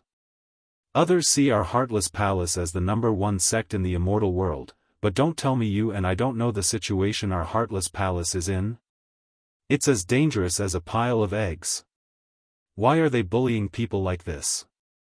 Why are you bullying me like this? What do you take us for? Were they worse than pigs and dogs? This is a great humiliation." Grey Cloud Xian clenched his fists and choked with sorrow. Tears streamed down his face, covering his clothes. The scene was very tragic. This undoubtedly explained the problem. He knew that there were some things he couldn't fight back. High Priest. Mei grabbed Grey Cloud Xian's clenched fists and shook them. "Aren't we worse than pigs and dogs in the Immortal Palace's eyes? Do you think the sect master is feeling good? But we have to look at the big picture." As he spoke, he suddenly transmitted his voice, "I'm afraid that the Immortal Palace is using Yu Qianqiu to test our Heartless Palace." "What does this mean?" "Before we came, the sect master told me to tell you, endure humiliation for the greater good. The sect master told me to tell you that his cultivation level is probably not far from breaking through to the late Immortal Emperor stage. Also, our Heartless Palace already has the 6th form of the sword drawing style. The sect master has been hiding it all this time, waiting for the moment when he's certain of victory." Grey Cloud Xian's body shook when he heard this. His eyes were filled with tears as he exclaimed, "The 6th form. Could it be that the sect master—" He wanted to say that the sect master was waiting for the right time to challenge the Immortal Emperor, but Mei patted his fists and stopped him with telepathic transmission. "High Priest, be careful with your words. The sect leader has never mentioned this matter to anyone. He doesn't even feel at ease communicating with you through the transmission technique. But in order to let you know what's going on, he leaked this matter and specially asked me to make this trip. We can't let down the sect leader's painstaking efforts. What the sect master needs the most now is time. Once the time is right, all the old and new grudges can be settled in one day." Grey Cloud Xian was stunned and didn't speak. His eyes were shining. He really didn't expect that the Heartless Palace only had 5 sword stances for so many years. Ever since he was in a desperate situation, he instantly comprehended and executed the 5th stance. He was the clearest about its might. He was confident that few experts in the intermediate stage of the 3 realms would be able to block this move of his. But he didn't expect that the sect master had already created the 6th form of the sword drawing style. How powerful would it be? He couldn't help but get excited thinking about it. He naturally understood the sect master's painstaking efforts. He wanted him to endure the humiliation and give the sect master more time. Once the sect master broke through to the late-stage Immortal Emperor, the Heartless Palace's 6th form of the sword drawing style would be revealed in the celestial world. At that time, it would definitely shock the 3 realms. For the sect master, for the Heartless Palace, Grey Cloud Xian, will swallow this humiliation. Grey Cloud Xian clenched his fists and said while gritting his teeth. Since he could get to this point in the celestial world, he naturally knew what was good and what was bad. Once the sect leader Wang Qing defeated the Celestial Emperor with the 6th move, the sword drawing style, then the status of him, the #2 figure of the Heartless Palace, in the celestial world could be imagined. "High Priest, you're so righteous." Mei patted Grey Cloud Xian's fist. His tensed gaze relaxed, and he heaved a sigh of relief in his heart. Before he came, Wang Qing had told him that if he told Grey Cloud Xian such a top-secret matter and Grey Cloud Xian still wasn't willing to endure the humiliation, then what was the point of keeping such a person in the Heartless Palace? To be exact, if Mei had seen even the slightest hesitation in Grey Cloud Xian, he would have immediately launched a fatal sneak attack when Grey Cloud Xian was unprepared. That way, he would never have the chance to reveal the secret of the sect master Wang Qing. After that, the Heartless Palace would naturally push the blame onto Grey Cloud Xian.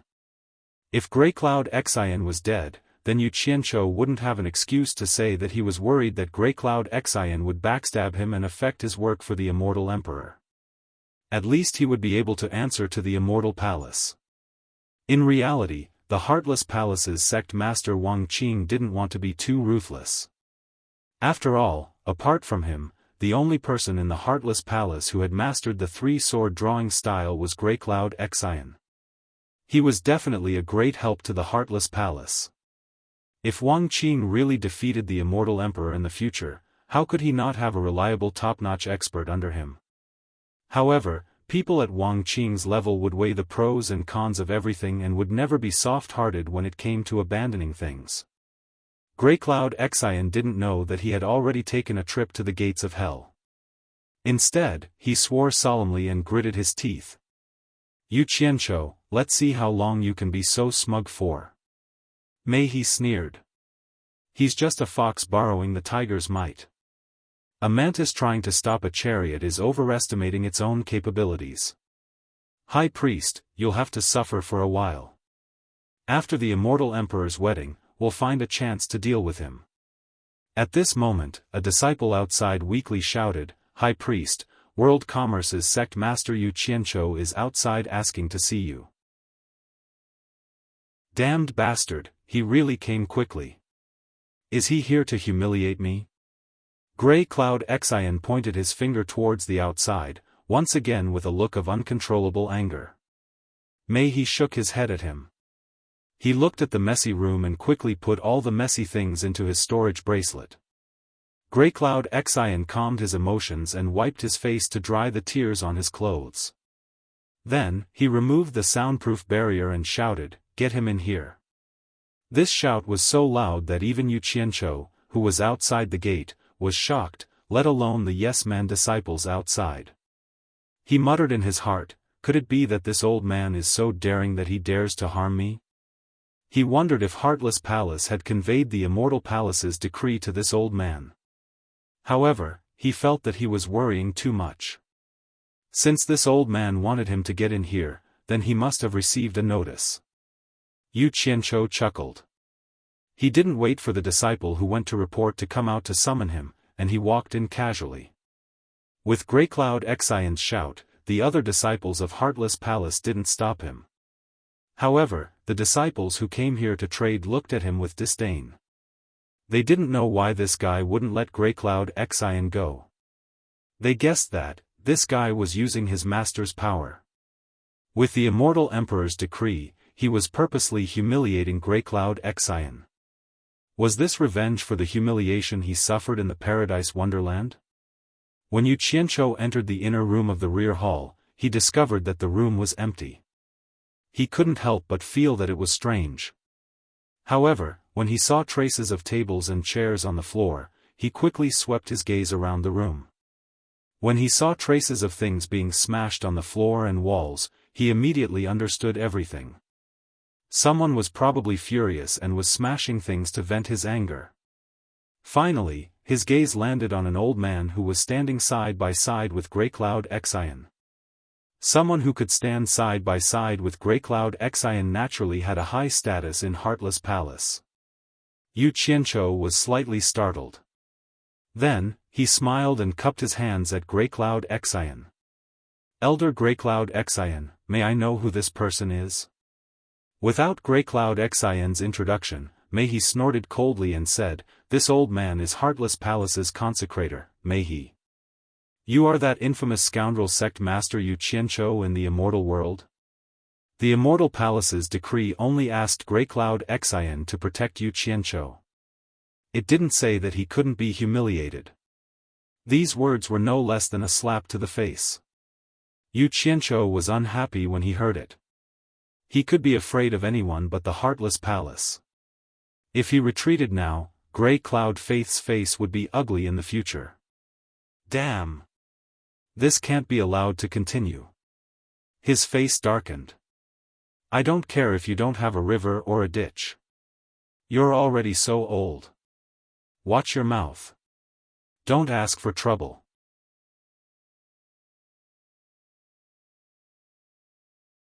Chapter 992. How dare you? Mei He shouted angrily. One of his sleeves bulged as if it was filled with air, and his killing intent instantly boiled. Cangyun Xian pressed his hand and said gloomily, "Don't bother with him. It's too easy for him to kill him like this." Mei He was slightly stunned. He was here to persuade Cangyun Xian to swallow the humiliation. Why was it Cangyun Xian who was persuading him now? Little did he know that some things did not happen to him. Putting oneself in someone else's shoes and experiencing it personally were two completely different things. With his identity and status, how many people dared to bully him? Yu Qianzhou's mouth was born to provoke people like them. Ordinary people could not bear it, let alone a person who was usually high and mighty. "Kill me?" Yu Qianzhou's face wrinkled and he sneered, "I'm standing right here. Try and touch me if you have the guts." "I don't think you have the guts." His eyes fell on Cangyun Xian's gloomy old face, and he said word by word, "I'm not in the mood to talk nonsense with you now. I'll give you 1 day to prepare. Leave with me tomorrow. Goodbye." He turned and left. "You're courting death?" Cangyun Xian shouted. He was indeed irritated. Mei He was shocked and quickly pulled him back. Yu Qianzhou looked back at the two of them and sneered. He left without saying a word. It could be said that he came in high spirits but returned in disappointment. He felt that he was not surprised at all. This was the effect he wanted. He wanted to test the other party's bottom line. In the end, only the two old brothers were left in the room. After a long time, Cangyun Xian turned to Mei He and said, "Now you know that this bastard should be killed." Mei He felt a little dumbfounded and could only sigh slightly. "Let's focus on the overall situation." Then he frowned slightly and said, "Why do I feel that this matter is a little strange? Could this kid be plotting something? Him? How dare he?" Cangyun Xian looked disdainful. Mei He shook his head and said in a low voice, "How many people with his cultivation have you seen dare to treat us like this? How can he be so calm in front of us? How can an ordinary rogue have this kind of calmness? He probably had ulterior motives for doing so. High Reverend, it's best to be careful. He's just relying on the support of the Immortal Palace." Cangyun Xian coldly snorted. Although that was what he said, it could be seen from his slightly contracted pupils that he was already on guard. Not long after the two of them calmed down, a disciple who was in charge of gathering information suddenly came to report that rumors were spreading in the illusory Immortal City, saying that the Immortal Palace had ordered the Grey Cloud letters to protect Yu Qianzhou. Upon hearing this news, Cangyun Xian, who had finally calmed down, was stunned. Although he knew that this matter would spread sooner or later, and he would lose face sooner or later, it just had to come at this time. Without thinking, he immediately associated it with Yu Qianzhou. He was so angry that he almost vomited blood. He roared, "How dare you! Sooner or later, I'll tear you to pieces." With a flushed face, he swung his palm. Boom! A wall collapsed, and dust filled the air. The two brothers stood there motionlessly. The entire illusory Immortal City was indeed in an uproar because of this news. Everyone felt that this was impossible. How was it possible for Cangyun Xian to protect the enemy who killed his grandson, Yu Qianzhou? Therefore, everyone continuously verified the authenticity of the news. In the end, the more they couldn't find the truth, the more exaggerated the rumors became. The next day, Yu Qianzhou, who had settled the matters of the World Commerce Association, once again descended in high spirits outside the Passionless Palace branch. He amiably nodded at the disciples who were originally entering and exiting the branch but were now stunned at the entrance. He smiled at the hostile Passionless Palace disciples and said, "Tell Cangyun Xian that he can leave." As he watched the Passionless Palace disciples leave in a hurry, Yu Qianzhou calmly stood with his arms crossed and looked into the hall with a smile. He wanted to see if Cangyun Xian could restrain himself by spreading the rumors all over the place and provoking Cangyun Xian over and over again.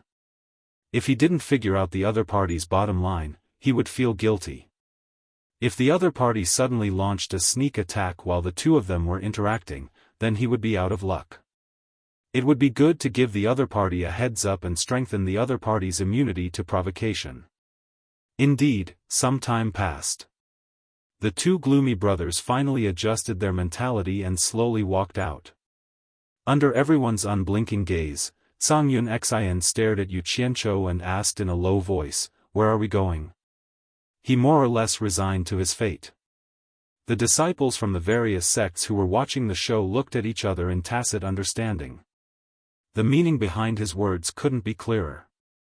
Needless to say, the rumors were true. Yu Qianzhou chuckled and said, "You'll know when we get there." The corner of Songyun Xian's mouth twitched. He saw that Yu Qianzhou had already taken out a flying shuttle into the air and flashed onto it.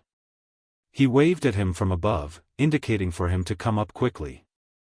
As Mei cupped his hands to send him off, Songyun Xian finally gritted his teeth and flashed onto the shuttle. He tried his best to turn his head away from Yu Qianzhou's ugly face. "Where are we going?" Yu Qianzhou said slowly and unhurriedly, "The Netherworld." Songyun Xian was stunned. He turned around to look at the other party, only to see the other party reaching out to the front of the flying shuttle. He immediately sneered and said, "The decree I received from the Immortal Palace is only to protect you. I have no obligation to help you control the flying shuttle.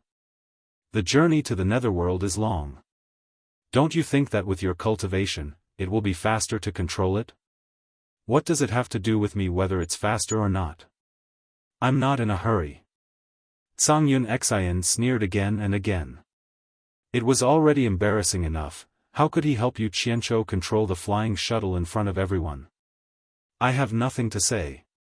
If you ruin the Immortal Emperor's plan, I'm afraid you won't be able to bear the consequences." Yu Qianzhou was also stubborn. However, Songyun Xian was not moved. "Don't give me that. Do you think the people of the Immortal Palace are all idiots? Fine. I won't talk about this anymore. I don't want you to say that I'm using the Immortal Emperor to threaten you. You don't put the Immortal Emperor in your eyes anyway." Yu Qianzhou looked around the entire illusory immortal city and said, "I can control it too. I was just about to bring you around illusory immortal city a few more times and let everyone witness the might of your grey cloud trust." Songyun Xian snorted and slowly floated to the side of the flying shuttle. He sneered and said, "The flying shuttle is yours. Go around as many times as you want. Sorry, I won't be accompanying you." The conversation between the two of them was clearly heard by the people below, and some of them even couldn't help but laugh. "Good. Very good. You win. Ouch." At this time, Yu Qianzhou suddenly exclaimed. He clutched his chest and staggered a few steps on the flying shuttle as if his heart was in pain. Under Songyun Xian's cold gaze, the flying shuttle carrying Yu Qianzhou slowly landed in front of the Passionless Palace's branch gate. While everyone was looking at each other, Yu Qianzhou staggered to the back of the flying shuttle and sat down. He weakly waved his hand at the crowd and said intermittently, May I know who is willing to do a good deed and help me tell the Chamber of Commerce Alliance that I've been angered to the point where I'm depressed and my mental state isn't good. I'm afraid I'll need to rest for a year and a half, and I'm afraid I'll miss the Immortal Emperor's important matter. I hope the Immortal Palace can find someone better to take on the heavy responsibility." After saying that, he lay on the flying shuttle and panted as if he could stop breathing at any time. Everyone was speechless. No matter what, he was the sect master of the World Commerce Alliance. This guy was really bold to play so openly and use the Immortal Emperor's matter to threaten others. But then again, if this matter really got out of hand, even if the Immortal Palace took care of Yu Qianzhou, how could he, Songyun Xian, who played along with Yu Qianzhou, have a good ending? This was clearly a case of the barefooted not afraid of those who wore shoes. He was acting shamelessly. Songyun Xian, who was in the air, and Mei He, who was at the gate, had dark expressions on their faces. The surroundings were completely silent. Everyone's gazes looked at Zhang Yun Xian from time to time, then looked at Yu Qianqiu, who was about to fall asleep in the flying shuttle. High Priest. Meihe's voice came to Zhang Yun Xian's ears with a long sigh. Zhang Yun Xian's expression changed. Right now, he wanted to skin Yu Qianqiu alive, but, in the end, he still gave in. In his eyes, Yu Qianqiu was just a little trash, and it was not worth it for him to be unlucky together with him. The figure in the air suddenly disappeared, and Zhang Yun Xian stood at the front of the flying shuttle on the ground.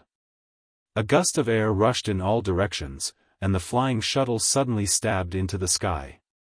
The passionless palace branch's gate was filled with boos and hisses. Yu Qianqiu, who was lying in the flying shuttle with his eyes half closed, finally opened his eyes. Looking at the white clouds floating in the blue sky, the resentment he felt from being humiliated in front of everyone in the Paradise Immortal realm was finally vented a little, and his entire body felt much better. Looking at Zhang Yun Xian in front of him, who didn't even turn his head back, the scenes that had happened in Wuxiong's mansion once again appeared in his mind. In fact, it didn't take more than a day for the things that had happened in the hallucination Immortal City to spread to Wuxiong's External Affairs Grand Commander's mansion in the Paradise Immortal realm.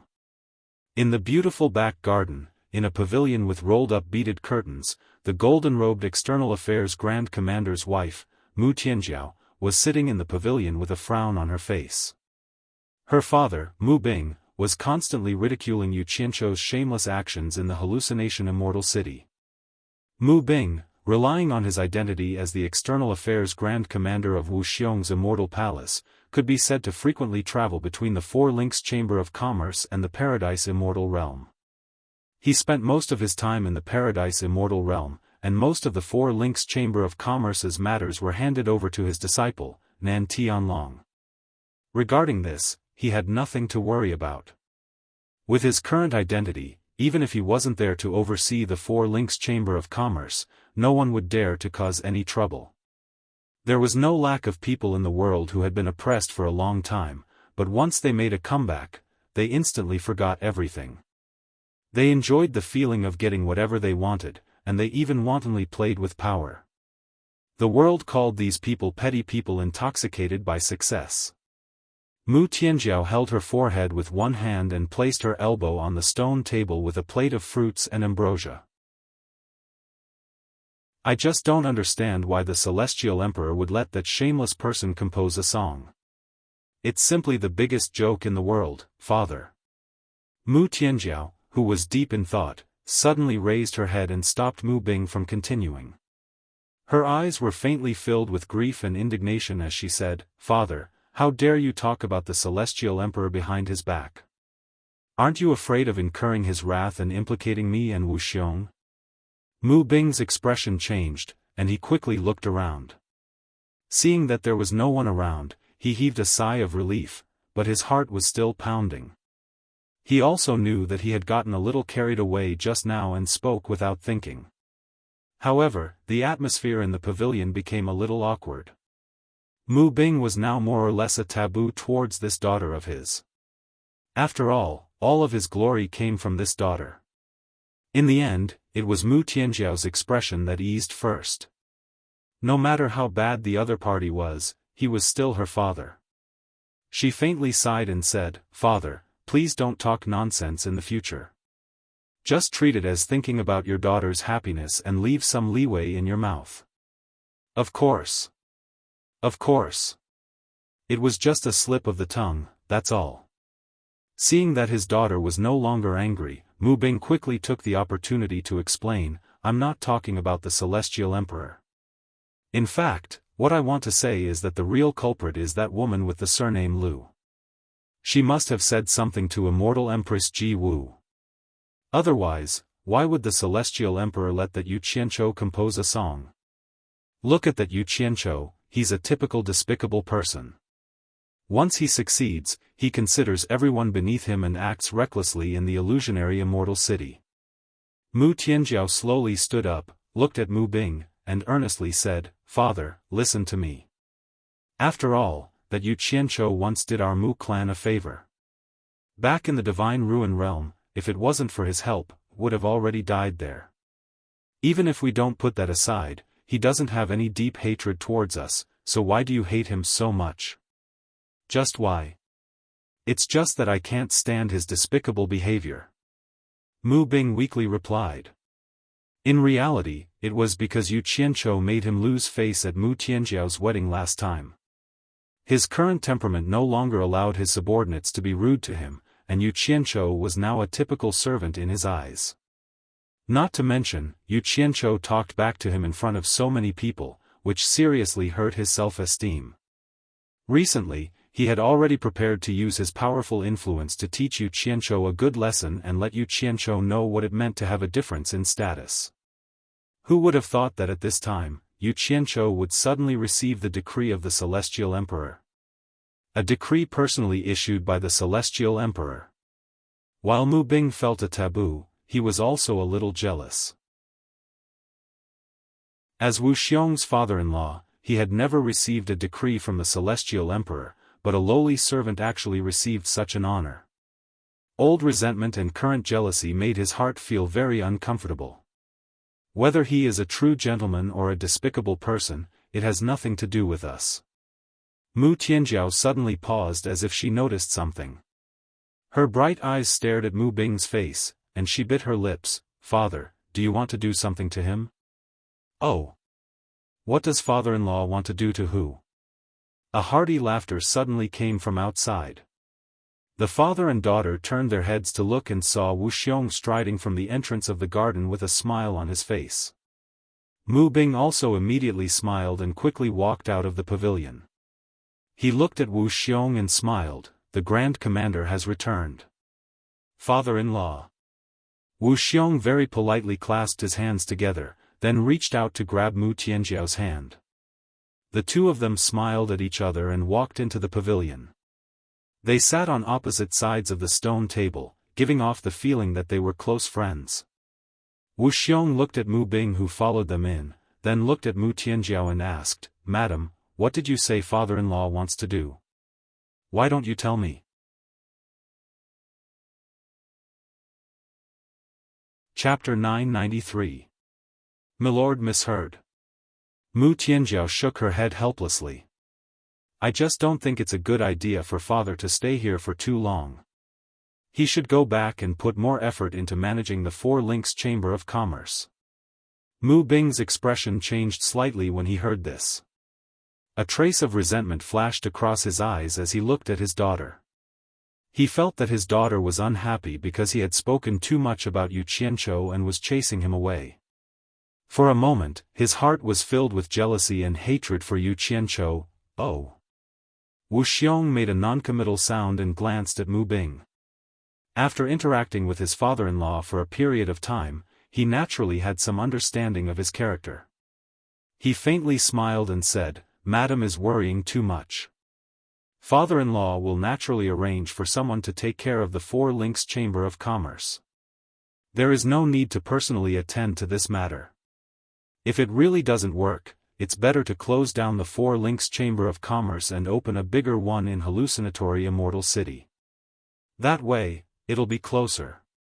If father-in-law agrees, I'll greet the great bright will keeper of the Chamber of Commerce Alliance and make things easier for you. Good. Great Commander, this is a good idea. Mu Bing smiled happily. No way. Mu Tianjiao shouted and suddenly stood up. She glared at Mu Bing and said sternly, Father, have you forgotten that mother died for the Four Links Chamber of Commerce? Are you really going to shut it down without any consideration for old ties? Her entire face turned pale and her expression turned stern. Tears appeared at the corners of her eyes. She had always been strong, but it had been a long time since she had cried. In fact, there was something she didn't say. If it wasn't for the Four Links Chamber of Commerce, if it wasn't for her mother's painstaking efforts, why would she have to compromise and marry here? The Four Links Chamber of Commerce held too many memories of her deceased mother. It could be said that it was her emotional sustenance and the home of her heart. It could not be desecrated. The pavilion instantly quieted down. Mu Bing stood there awkwardly. Wu Xiong was also slightly stunned. Mu Tianjiao had always been a gentle and virtuous woman in front of him. This was the first time he had seen her so angry, and it was directed at her father. After Wu Xiong came back to his senses, his face was filled with relief. From this, it could be seen that his woman was a woman who valued friendship. He had not misjudged her. He stood up and walked to Mu Tianjiao's side. He grabbed her hand and comforted her. "Madam, don't be anxious. Since Madam is unwilling." As he said this, he looked at Mu Bing and said, "I think we should drop this matter. Father-in-law, you may as well focus on running the Four Links Chamber of Commerce. If there is anything you need, just let me know. I will do my best to help." Once the Four Links Chamber of Commerce had enough capital to expand, it wouldn't be too late to establish a branch in hallucinatory Immortal City. In fact, most sects and chambers of commerce did this. Sometimes, moving too fast might not be a good thing. What does father-in-law think? Since he said so, what else could Mu Bing say? He nodded awkwardly. He was too embarrassed to face his daughter here, so he squeezed out a smile and said, "I have something to do at home, so I'll go back first." Wu Xiong could feel Mu Bing's awkwardness and also felt a little embarrassed. After all, this was caused by him. He immediately stretched out his hand and said with a smile, "I'll see you off, father-in-law." Mu Tianjiao bit her lips as she watched the two men leave. Tears flowed uncontrollably from her eyes. She never thought that something she held so firmly would be so disdainful in her father's eyes, as if he could abandon it at any time. Outside the External Affairs Grand Commander's residence, one could see the undulating mountains and the beautiful scenery. Wu Xiong, who had sent Mu Bing to the edge of the cliff, looked at the ashen-faced Mu Bing and said with a faint smile, "We're all family. Father-in-law, please don't take Madam's words to heart. You should know that she has no ill intentions towards you." Mu Bing's lips moved. After a moment of hesitation, he said, "It's not like that. The reason why Tianjiao is so angry is that Yu Qianqiu is to blame." Yu Qianqiu? Wu Xiong was stunned. For a moment, he couldn't figure out why this matter had something to do with Yu Qianqiu. He asked in surprise, "What does it have to do with Yu Qianqiu? She was fine before." It was only because she heard about Yu Qianqiu's shameless actions in the mystic Immortal City that she became unhappy after I said a few words about Yu Qianqiu. That's why she lost her temper and wanted me, her father, to leave. Sigh. Mu Bing's eyes flickered. Wu Xiong's gaze instantly turned cold. He looked at Mu Bing and said indifferently, "What do you mean by this? Please don't misunderstand, Grand Commander. It's not what you think." Mu Bing waved his hand. He naturally wouldn't say that he wanted to use someone else to do his dirty work. He sighed and explained, "Grand Commander, you might not know this, but when Yu Qianqiu first came to my Four Links Chamber of Commerce, he once pursued Tianjiao. I could tell at a glance that he wasn't a good person, so I firmly opposed him. Tianjiao also didn't take a liking to him, but I couldn't stand that guy's relentless pestering, so I might have been tempted. Fortunately, I noticed that something was wrong in time and drove that kid away. However, that kid couldn't forget my Tianjiao. Later, when the Grand Commander proposed to you, that kid was afraid of the Grand Commander's prestige and gave up. However, I never imagined that you would invite him on the day of your wedding. That's why I was so unhappy at the time and was a little rude to him." A suppressed murderous aura faintly circulated around Wu Xiong's body. How many men could tolerate another man coveting their beloved woman? His eyes flickered as he recalled Mu Tianjiao's first night.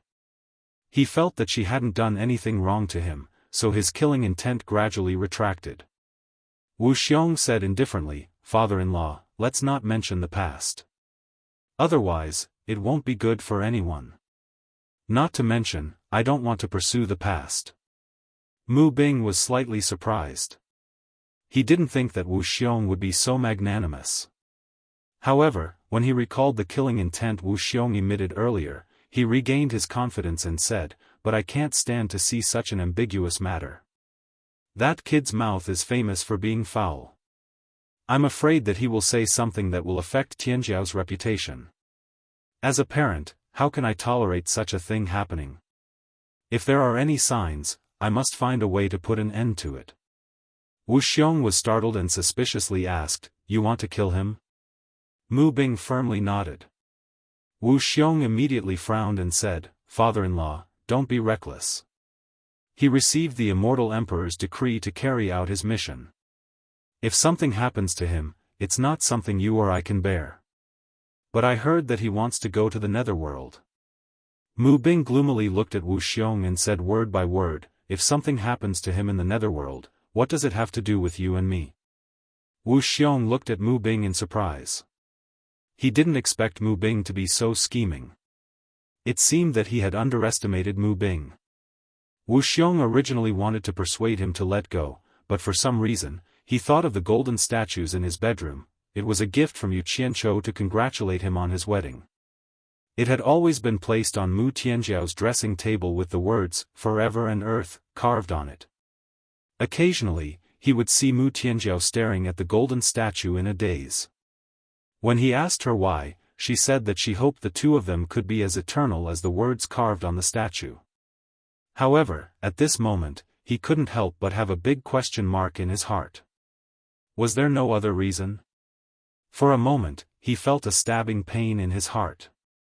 Wu Xiong slowly said, "Father-in-law, you should give up. He has Zhangyan Xian by his side to protect him. Right now, Zhangyan Xian's cultivation has reached the mid-stage of the Immortal Emperor stage. He has also mastered the Heartless Palace's famous 3 swords as one sword drawing form. Not to mention father-in-law, even I am not his match." Although Wu Xiong's words were meant to dissuade him, Mu Bing's 7 apertures were miraculously smooth today. Their hearts were connected, and he could actually hear the softness in Wu Xiong's tone. Therefore, it could be said that sometimes, the power of hatred was extraordinary and could make people stronger. Mu Bing sneered and said, "Zhangyan Xian has a grudge with him for killing his grandson. I don't believe that Zhangyan Xian can protect him at all times without any complaints. Moreover, the netherworld is chaotic. Anything can happen. If something happens to Yu Qianzhou, what can Zhangyan Xian do?" Hearing this, Wu Xiong was even more surprised. He couldn't help but size up Mu Bing again. How could a person with such schemes and methods manage the 4 links chamber of commerce to such a state? He originally wanted to test Mu Bing to see how capable he was. If he really had the ability, there was no harm in letting him try. If he didn't, then it was better to let him give up on the idea as soon as possible to avoid unnecessary trouble. However, he didn't expect Mu Bing to have some tricks up his sleeve. Wu Xiong still wanted to test him, so he slowly shook his head and said, "Even if Zhangyan Xian has times of carelessness, that guy is also a capable person. I'm sure father-in-law has heard of the battle at the Life and Death Mound. I'm afraid ordinary people are not his match." The meaning behind his words was very clear. He was saying that Mu Bing was not Yu Qianzhou's match. It's fine that I'm not his match. Humans die for wealth and birds die for food. I'm sure there are many people who are his match. Mu Bing revealed an unfathomable smile, implicitly pointing out that he would use others to deal with Yu Qianzhou. Wu Xiong was afraid that if Mu Bing used force, he would be implicated. However, seeing that Mu Bing's thoughts were so clear that he wouldn't personally take action, Wu Xiong immediately felt relieved. He faintly smiled and said, "It seems that father-in-law has made up his mind to go to the netherworld. However, the netherworld is chaotic, and this son-in-law is very worried about father-in-law's safety." Fortunately, when this son-in-law was handling the external affairs of the Immortal Palace, I had some friendly relations with some of the commanders of the netherworld's Dark Nether Army. If father-in-law encounters any trouble, there is no harm in asking for help from the Dark Nether Army. Tell them that you are my father-in-law. I'm sure they will give me some face. Mu Bing was overjoyed. His 4 links chamber of commerce had done business in the netherworld, so he naturally knew of the Dark Nether Army's illustrious reputation in the netherworld. With the Dark Nether Army's help, even if Yu Qianzhou was protected by Zhangyan Xian, killing him would be a piece of cake. His confidence immediately soared as he cupped his hands and said, "The great commander is very busy. It's rare for you to have a rest, so I won't disturb you any longer. Farewell." Chapter 994. The reason why he spent so much effort to nag in front of Wuxiong was to get Wuxiong to agree, but the most important reason was to gain Wuxiong's support. No matter how stupid he was, he knew that Wuxiong had been the external affairs commander of the Immortal Palace for so many years. It was impossible that he didn't have any power in the netherworld that he could borrow. If that was the case, then Wuxiong wouldn't have held this position for so many years. It could also be described as incompetent. How could the Immortal Emperor let an incompetent person be the external affairs commander of the Immortal Palace? Father-in-law, have a safe trip. I won't see you off. Wuxiong cupped his fists and bowed slightly. He watched Mu Bing leave with a sneer on his face. With his intelligence, how could he not know that Mu Bing wanted to borrow his power? Since Mu Bing was in such a hurry, he would fulfill his wish. In any case, he only gave some verbal help and didn't show any evidence. As for the Onyx Army, if anything happened, he wouldn't be implicated. Moreover, judging from Mu Bing's words and actions just now, it was obvious that he was prepared. Perhaps he could really kill Yu Qianzhou. However, what Wuxiong didn't know was that in the world of Yu Qianzhou's previous life, there was an idiom called armchair strategists. When one had nothing to do, one could boast and speak eloquently. However, when it came to real action, it was far from the case. If Mu Tianjiao had been present just now, she would have desperately tried to stop her father from doing that because she knew her father too well. How could she not know what her father was capable of? She never thought that her father could be a match for Yu Qianzhou, so she repeatedly advised him not to provoke Yu Qianzhou, but Wuxiong wasn't a fool. He let Mu Bing do whatever he wanted because he had other intentions. The real reason was that Mu Bing had just said something about Mu Tianjiao and Yu Qianzhou. Regardless of how Yu Qianzhou was, Wuxiong could see that this father-in-law of his could even insult the reputation of his only daughter, let alone him, his son-in-law. One could imagine what he wouldn't do in the future. At this rate, he would be implicated sooner or later. Then let him kill Yu Qianzhou. It would be best if they could kill Yu Qianzhou. If Mu Tianjiao really had a Yu Qianzhou in her heart, it would cut off Mu Tianjiao's yearning.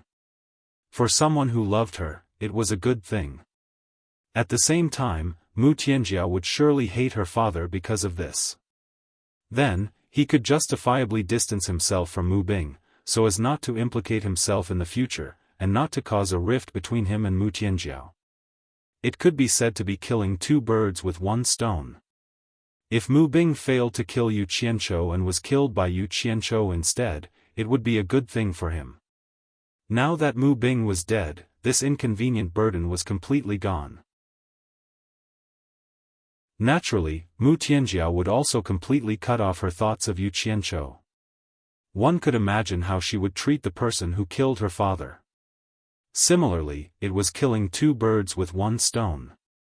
In short, no matter who died, it would be a good thing for him, so Wuxiong was naturally happy to do it. Poor Mu Bing. Little did he know that this little trick of his was not even worth mentioning in the eyes of some people. He was just digging a pit that would harm others and himself. Whether or not he could harm others was another matter, but he was definitely going to harm himself. On the rapidly flying shuttle, Yu Qianzhou sat at the back of the shuttle with his legs crossed.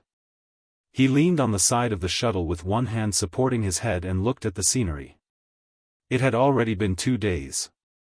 Qian Yun Xian, who was silently standing at the front of the flying shuttle, had his back facing him. The two of them had almost never communicated. Only Yu Qianzhou would tease him from time to time. Unfortunately, the other party simply ignored him. Drowsily, Yu Qianzhou felt the red light piercing his eyes. He opened his eyes slightly and saw that it was another rising sun. It was the 4th day since he left the psychedelic immortal city. In front of him, Qian Yunxian's imposing figure blocked most of the piercing sunlight.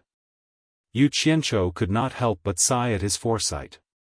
Fortunately, he was not the one driving the flying shuttle. Just as he was letting his imagination run wild, the front end of the flying shuttle suddenly pressed down and slammed diagonally towards the ground. With the back of the shuttle tilted up, Yu Qianzhou grabbed the sides of the flying shuttle. He could see the ground getting closer and closer to him. He immediately cried out in alarm, "What are you trying to do, Qian Yunxian?" Like a nail, Qian Yunxian, who was standing firmly at the front of the flying shuttle, descended against the wind. He looked back and snorted coldly, "Cowardly rat." Then, the flying shuttle abruptly returned to normal and flew almost close to the ground. Finally, it slowly stopped in front of a magnificent palace built against a mountain. Bang! The moment the flying shuttle landed on the ground, Qian Yunxian had already floated out and landed lightly on the steps of the palace's entrance. Yu Qianzhou dashed out as if he was running for his life. Then, he took the flying shuttle in his hand and checked it. After confirming that it was not damaged, he put it away. Just as he was about to scold Qian Yunxian, he saw two golden-robed guards at the entrance of the palace. He immediately looked around and found that it was the entrance to the netherworld that everyone had mentioned. Only then did he know why Qian Yunxian had stopped. "Damn it! Why didn't you say anything?" Yu Qianzhou cursed under his breath. In his heart, he was also amazed at the vastness of the immortal world. With Qian Yunxian's cultivation, it took him more than 3 days to fly from the psychedelic immortal city to here. If it was him, who knew how many days it would take to fly? This was the difference in cultivation. After looking around, he swayed towards a small hill on the side. Just as he reached the top of the hill, he heard Qian Yunxian's voice behind him, "Where are you going now?" "To pee." Yu Qianzhou turned back and roared. Just as he lifted his robe, he found that there was a call in front of him that seemed to be more hidden. He turned back and roared again, "Don't peek." Qian Yunxian's face immediately darkened. He had no intention of peeking at all. After turning into the call, Yu Qianzhou looked around. After confirming that there was no one, he took out a silver ball and pressed it into the mountain wall. This was mainly to shorten the time it would take to reach the entrance to the netherworld. Then, he lifted up his long robe and fired a shot to deceive others. After tying his belt, he swayed back to the entrance of the palace. Qian Yunxian looked at him coldly and sneered, "Why don't you take a dump again?" Yu Qianzhou shrugged disapprovingly, "This thing doesn't care about travel together. The place I just went is very hidden. If you want to take me there, I'll wait for you." Qian Yunxian's lips moved, but he forcefully held back and did not say anything. He realized that he was not a match for Yu Qianzhou in a quarrel. The main thing was that he was not as shameless as Yu Qianzhou. The two golden-robed guards looked at each other. They had never heard anyone talk about taking a dump here. It was simply unbearable. One of them immediately shouted, "This is the entrance to the netherworld. Those with the token can enter. Those without the token are not allowed to make a ruckus here. Leave quickly." Yu Qianzhou immediately took out his netherworld passage token and waved it in front of the ash cloud messenger in a threatening manner. It was as if he was saying, "Did you hear that? Those without the token are not allowed to make a ruckus here. I can make a ruckus with the token. If you don't have it, you better shut up obediently." Qian Yunxian's face darkened again. Although their heartless palace had the netherworld token, it had always been used by groups. They would rarely give it to a single person, unless there was something important. He immediately said in a deep voice, "If you want to go in alone without me, this old man will be more than happy to do so." Yu Qianzhou rolled his eyes and snorted coldly, as if saying, "In your dreams." Then, he walked up to the guards and handed over the token for them to check. After confirming it, the guards let the two of them in. The two of them walked in one after the other. There was nothing in the hall. The four walls were chiseled with knives and axes, and there was only a long tunnel. The tunnel was abnormally dark, and it was frighteningly quiet. Only the sound of their footsteps could be heard.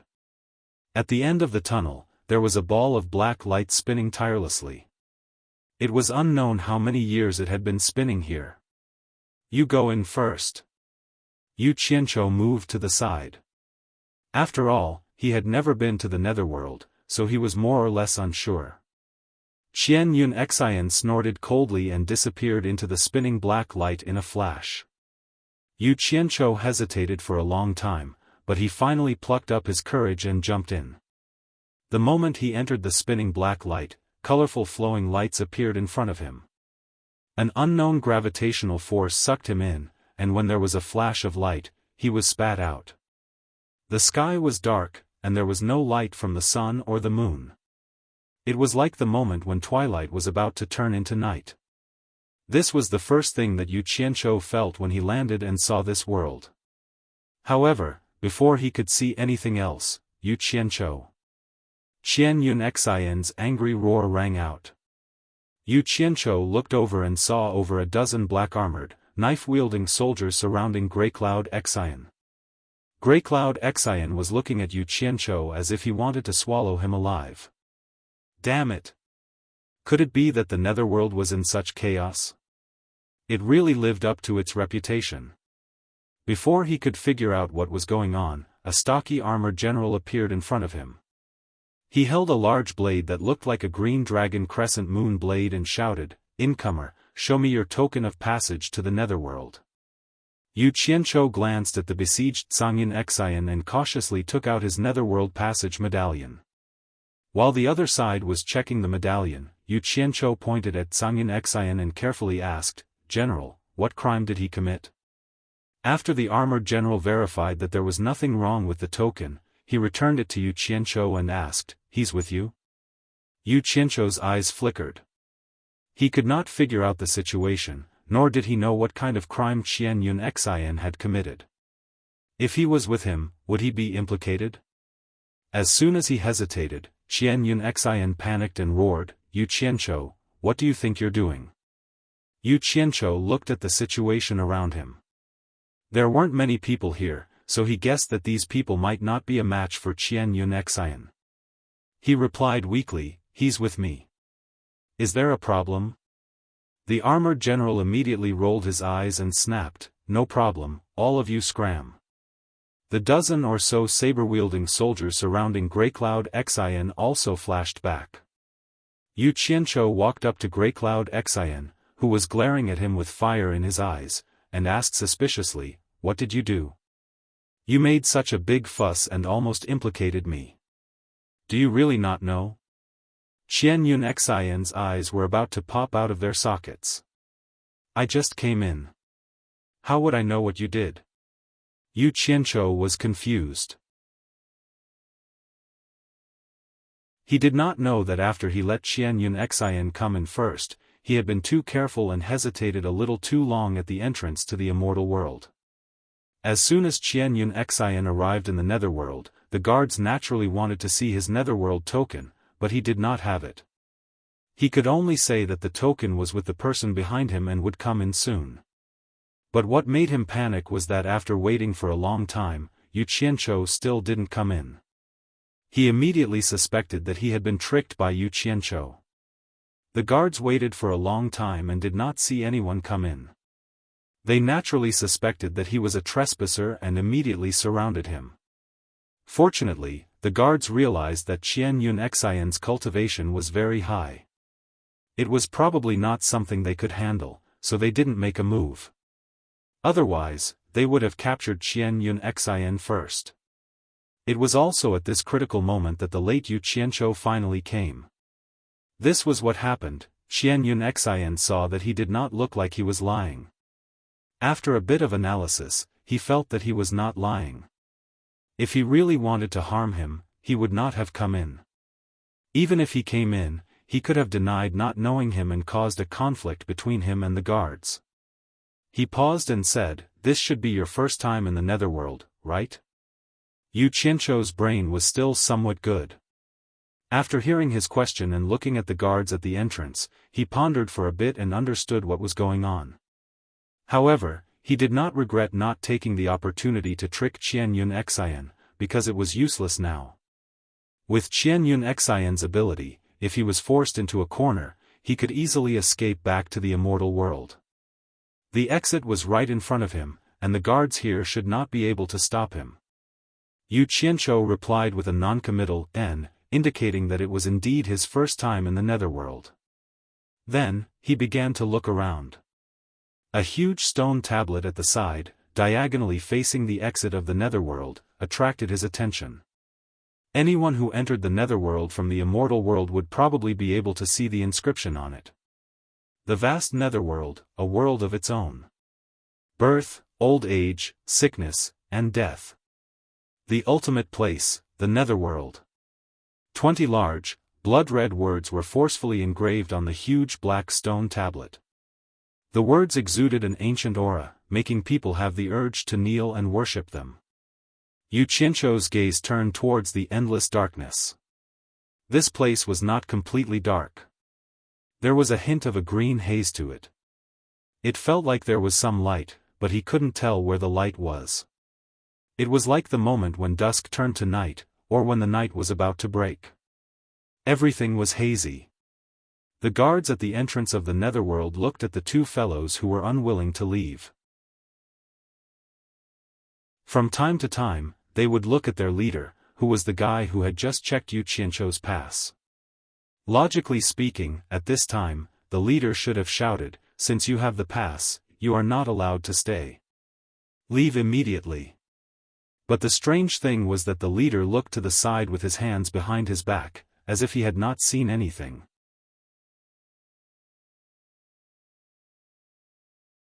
Chapter 995. This was called smart people doing smart things, or being perceptive. At first, the armored general only realized that he couldn't see through Yu Qianzhou's cultivation. Later, when Yu Qianzhou came in, he didn't pay much attention at first, because Yu Qianzhou's weak response made him look down on him a little. However, when he realized that he also couldn't see through Yu Qianzhou's cultivation, he was shocked. Why did two immortal emperor-level experts come from the immortal world all of a sudden? The underworld's cultivation was divided into 4 levels: Underworld Knight, Underworld Sage, Underworld Venerable, and Underworld Emperor, corresponding to the immortal world's Minor Immortal, Exalted Immortal, Great Immortal, and Immortal Emperor levels. The armored general's cultivation wasn't low, otherwise, he wouldn't have been sent to guard the underworld's entrance. After all, he was a late-stage Underworld Venerable, equivalent to a late-stage Great Immortal. However, since he couldn't see through their cultivation, these two were at least early-stage Immortal Emperor experts. The reason he was shocked wasn't because he was afraid of Yu Qianzhou Xian, but from Yu Qianzhou Xian's actions at the beginning, he was clearly wary of the underworld. However, the guy who came later was different. His cultivation was so high, why did he pretend to be weak? Based on his many years of experience, people who pretended to be weak were often the easiest to ignore, and often the scariest. So, seeing that the two didn't leave, he didn't dare to say anything. If he angered them, he wouldn't be able to handle it. Anyway, they came in with a token and didn't break any rules. So, he turned around and pretended he didn't see anything, displaying the style of an old fox who was good to everyone. So this is the underworld. Yu Qianzhou muttered softly. It was more or less different from what he imagined. He looked around and didn't know where to go. What do you want to do in the underworld? Yu Qianzhou finally couldn't help but ask the question in his heart.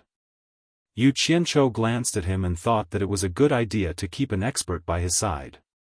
After all, he knew nothing about the netherworld and was not in a hurry to get rid of him. He shook his head and sighed, "I dare not disobey the Celestial Emperor's decree." "Oh right, your heartless palace should have people doing business in the netherworld, right?" "Yes." Seeing that his tone had suddenly become gentle, Zhangyan Xian recalled Meihe's words before he came, and immediately became vigilant. "What do you want?" We can't run around aimlessly. Naturally, he had to gather some information first. As the chief high priest of Heartless Palace, you should be able to contact them, right? Yu Qianqiu asked seriously. In fact, his purpose was very simple. He came here to find Bai Changchun. To be more precise, he wanted to know whether Bai Changchun was dead or alive. Otherwise, he would feel very uncomfortable worrying about him every day. It was said that Bai Changchun had fought with the Emperor of the Underworld and fled into the boundless and mysterious land of darkness after his defeat. They had to find out which direction Bai Changchun had fled to. Otherwise, how would they find him? The guards at the entrance of the underworld shivered slightly, especially the armored general. He thought to himself, no wonder both of their cultivations are so high. One is here on the decree of the immortal emperor, the other is the chief high priest of the number one sect in the immortal world. But why did they come to the underworld? What do you want to find out? Zhangyan Xian asked suspiciously. Nothing much. Yu Qianqiu didn't think much of it. I just want to know the general situation of the underworld so that I can travel around and gain experience. Only with enough experience can I compose a good song. He wanted to say that he wanted to find Bai Changchun, but he couldn't say it out loud. First of all, it would scare Zhangyan Xian, and this was the territory of the Emperor of the Underworld. If he revealed it, wouldn't he be immediately targeted by the Emperor of the Underworld? Zhangyan Xian pondered for a moment and didn't want to say anything. However, this was the underworld after all, and it was very chaotic with various hegemons. This was the brat's first time here, so he didn't know anything. If he ran around with this brat and ended up in the lair of some powerful expert, then he would also be out of luck. After a moment of hesitation, he slowly said, "Follow me." Then, he took out his own flying shuttle and flashed onto it. Yu Qianqiu immediately flashed onto it as well. This time, there was no need to waste his breath on scheming. Zhangyan Xian took the initiative to act as a guide and pilot the flying shuttle. Although he wasn't familiar with the underworld, he had been here before. Compared to a rookie like Yu Qianqiu, he was much more familiar with it. He was mainly concerned about his own safety. He was afraid that Yu Qianqiu would take him to some lair. The flying shuttle sped northwest in the darkness. In fact, even Yu Qianqiu couldn't tell if they were going northwest or not. There were no sun, moon, or stars here, so there was no way to tell which direction they were going. However, when they exited the entrance of the underworld, they were facing forward. Then, according to the common sense of up north, down south, left, west, right, east, who knew which direction they were flying in? Yu Qianqiu even suspected that the people of the underworld didn't have any direction at all. Although the speed of the flying shuttle was very fast, it was obviously much slower than when they were flying in the immortal world. Zhangyan Xian stood at the front, maintaining a high degree of vigilance. His robe fluttered in the night, making him look extraordinary. In particular, his hands were hidden in his sleeves. Yu Qianqiu didn't doubt that if they encountered any unexpected situation, the hands hidden in his sleeves could pull out the Heartless Palace's three swords drawing technique at any time. It would definitely be earth-shattering. Yu Qianqiu kept looking around. The scenery of the underworld was not just a little worse than the immortal world. The main reason was that there was no scenery to see. Everywhere was dim and gloomy. From time to time, he would see streams of light dancing in the air. He didn't know what they were, but it was slightly mysterious. Occasionally, he could see the shadow of a huge black shadow flashing by. Judging by the shape, it should be the mountains of the underworld. "I say, High Consecrator Zhangyan, where are you taking me?" Yu Qianqiu had lost count of the number of times he had asked this question. The annoyed ash-gray cloud Xian finally spat out 4 words, "Twilight City." Twilight City? Yu Qianqiu was slightly stunned. He felt that he had heard this name before, but he couldn't remember when he heard it. Normally, if he heard such a rare name in the immortal world, he would definitely remember who said it. Could it be an impression from his previous life? In his previous life, the underworld, which was the netherworld, had Twilight City. What kind of place is Twilight City? Is it a city? Why is it called Twilight City? He asked a lot of questions in one breath. Tsangyin Xian understood that if he didn't answer, this guy would continue to be annoyed. He looked around vigilantly and casually explained, "No one knows why it is called Twilight City, at least I don't know. Maybe someone knew in the past. Anyway, this name has existed for a long time. It is a city, and no one knows when it has existed. In short, many things in the underworld are too old to be judged by common sense. It is now a place for trade between the immortal world and the underworld. It is said that when the demon world was not sealed, the cultivators of the three realms would trade here. A place for trade between the immortal world and the underworld?" Yu Qianqiu was startled. He searched his mind but had no memory of it. He couldn't help but wonder, since it is a place for trade between the immortal world and the underworld, why have I never heard of it in the immortal world? Tsangyin Xian sneered, "The rules of the underworld do not allow the people of the underworld to trade with the people of the immortal world. However, there are some things that both sides need, so the underworld palace turns a blind eye to it. However, no one would be stupid enough to openly provoke the underworld palace. If not stupid, then what is? What's more, Twilight City is not a place that ordinary immortal world sects can reach. It's not surprising that you don't know about it. If you don't ask, no one will talk about it." Sure enough, his foundation was shallow. He didn't know how many things he didn't know. Yu Qianqiu fell into silence for a while. Obviously, ordinary immortal world sects couldn't reach it because they would encounter many dangers on the way. With the strength of those small sects, it was indeed difficult to reach it safely. After a pause, he asked, "With your current speed, how long will it take to reach Twilight City from the entrance to the underworld?" "If it goes well. At least half a month," Tsangyin Xian said indifferently.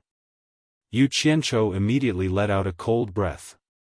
The territory of the underworld was really wide. With Tsangyin Xian's speed, what kind of concept would it take half a month to fly? And this was under the condition that everything went well. What if it didn't? Just as he thought that things weren't going well, things were about to happen. The shuttle suddenly came to an abrupt stop, the powerful inertia throwing him out. Like a bolt of lightning, Ashiro Yun Xian grabbed his ankle, pulled him back, and threw him back into the cabin.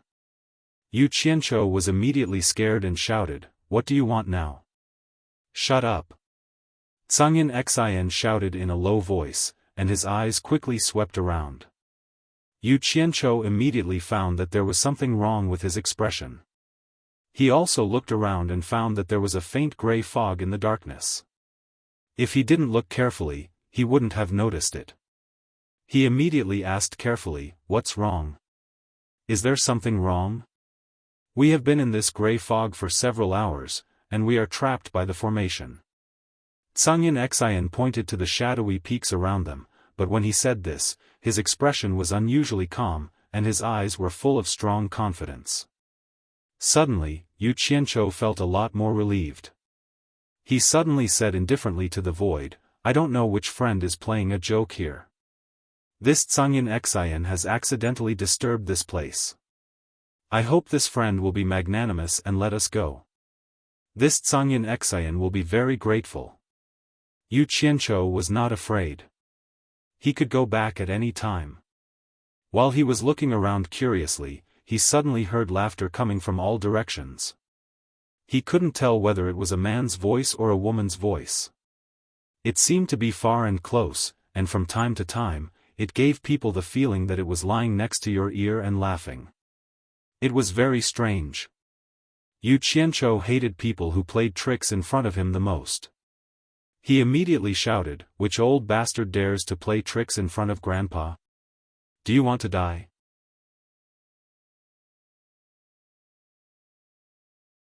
Chapter 996. Sangyin Xian was speechless.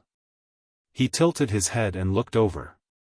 You didn't even know whether the enemy was strong or weak, and you already started scolding him. If it was an expert that you couldn't afford to offend, you wouldn't even have the chance to regret it. However, Yu Qianqiu politely followed the routine and ignored him. Yu Qianqiu's strange laughter was suddenly cut off. He couldn't help but look at Yu Qianqiu again, guessing that he had been scolded to stop. Sangyin Xian couldn't help but feel a little depressed. It seemed that this guy was always arrogant and didn't fear anyone, not just him. But if he didn't restrain himself in the netherworld, he would be implicated and killed by this guy sooner or later. Ignorant junior, how dare you speak such arrogant words? In a moment, this old man will definitely eat you up until not even your bones are left. The ethereal and traceless voice once again sounded from all directions. It seemed to be near yet far, and sometimes it seemed to be right beside one's ear. It's useless to talk nicely to this kind of pretentious person. He's just asking for a scolding. Look, he's exposed. What an old guy. Yu Qianqiu looked around and turned to ask Sangyin Xian, with your ability, it shouldn't be a problem to take care of him, right? I didn't even see him, how would I know if there's a problem? Sangyin Xian's face twitched. This kind of person was really not on the same level as him. Seeing that he didn't say anything, Yu Qianqiu didn't stand on ceremony. He took a step forward, stepped on the side of the ship, and waved his hand at the night sky, shouting, "Old bastard, I'm warning you, the person next to me is a top expert, Sangyin Xian, the chief consecrator of the #1 sect in the celestial world, Heartless Palace. If you know what's good for you, hurry up and give way, or he won't be polite to you." He had never seen such a shameless person. Just as Greycloud Xian glared at him, the faintly discernible voice laughed and said, "I've heard of the Celestial Realm's Heartless Palace's sect master Wang Qing, but I've never heard of this or that. But even if the sect master of the Heartless Palace, Wang Qing, is here, so what? This is the netherworld, it's not the place for people from the celestial world to be arrogant." Yu Qianqiu immediately pointed around and shook his head at Sangyin Xian, "This old thing is obviously looking down on you." In fact, Qingyun Xian had already used his perception to scan the surroundings during this period of time. His eyes flickered as he looked around and said, "I have no enmity with Sir and do not wish to have any conflict with Sir. I hope that Sir will stop here, all right?" Yu Qianqiu's spirit was instantly lifted. He could hear a hint of an ultimatum in his words. It seemed like the show was about to start. "Stop?" The faintly discernible voice giggled. "What a joke. I haven't even made a move. You're the ones who barged into my mirage mist array. You can't even break out of my mirage mist array, so what qualifications do you have to fight with me?" Sangyin Xian snorted coldly. Just like Yu Qianqiu, he stepped on the railing with one foot, stared down at Ji Hao, and said in a bland tone, "You are hiding in the vast Styx River, so you must be a member of the Styx River water kind. Do you think that I can't do anything to you just because you're hiding in the Netherworld River?" Styx River? Yu Qianqiu was stunned. He quickly craned his neck to look around. He could vaguely see an outline that was as wide as a black belt extending to both ends of the land. He couldn't see the end of it either. This should be the Styx River that Sangyin Xian had mentioned. The other party paused. Obviously, he was surprised that Sangyin Xian could discover his hiding place. Then, he giggled and said, "I won't argue with you. We'll talk after you break my mirage mist array. If you can't, just wait for death. Child's play. I'll naturally break it after I kill you." Sangyin Xian stared down without turning his head. He said to Yu Qianqiu, "Wait for me here. We'll continue our journey after I get rid of this demon." His words were filled with great confidence in his own strength. "Yes, yes, yes." Yu Qianqiu nodded repeatedly. "Do whatever you want. I can take care of myself." Sangyin Xian stomped his feet lightly and floated in the air. His cold gaze swept across the land below. With a swoosh, he turned into a blue stream of light and charged down. Yu Qianzhou hurriedly controlled the flying shuttle.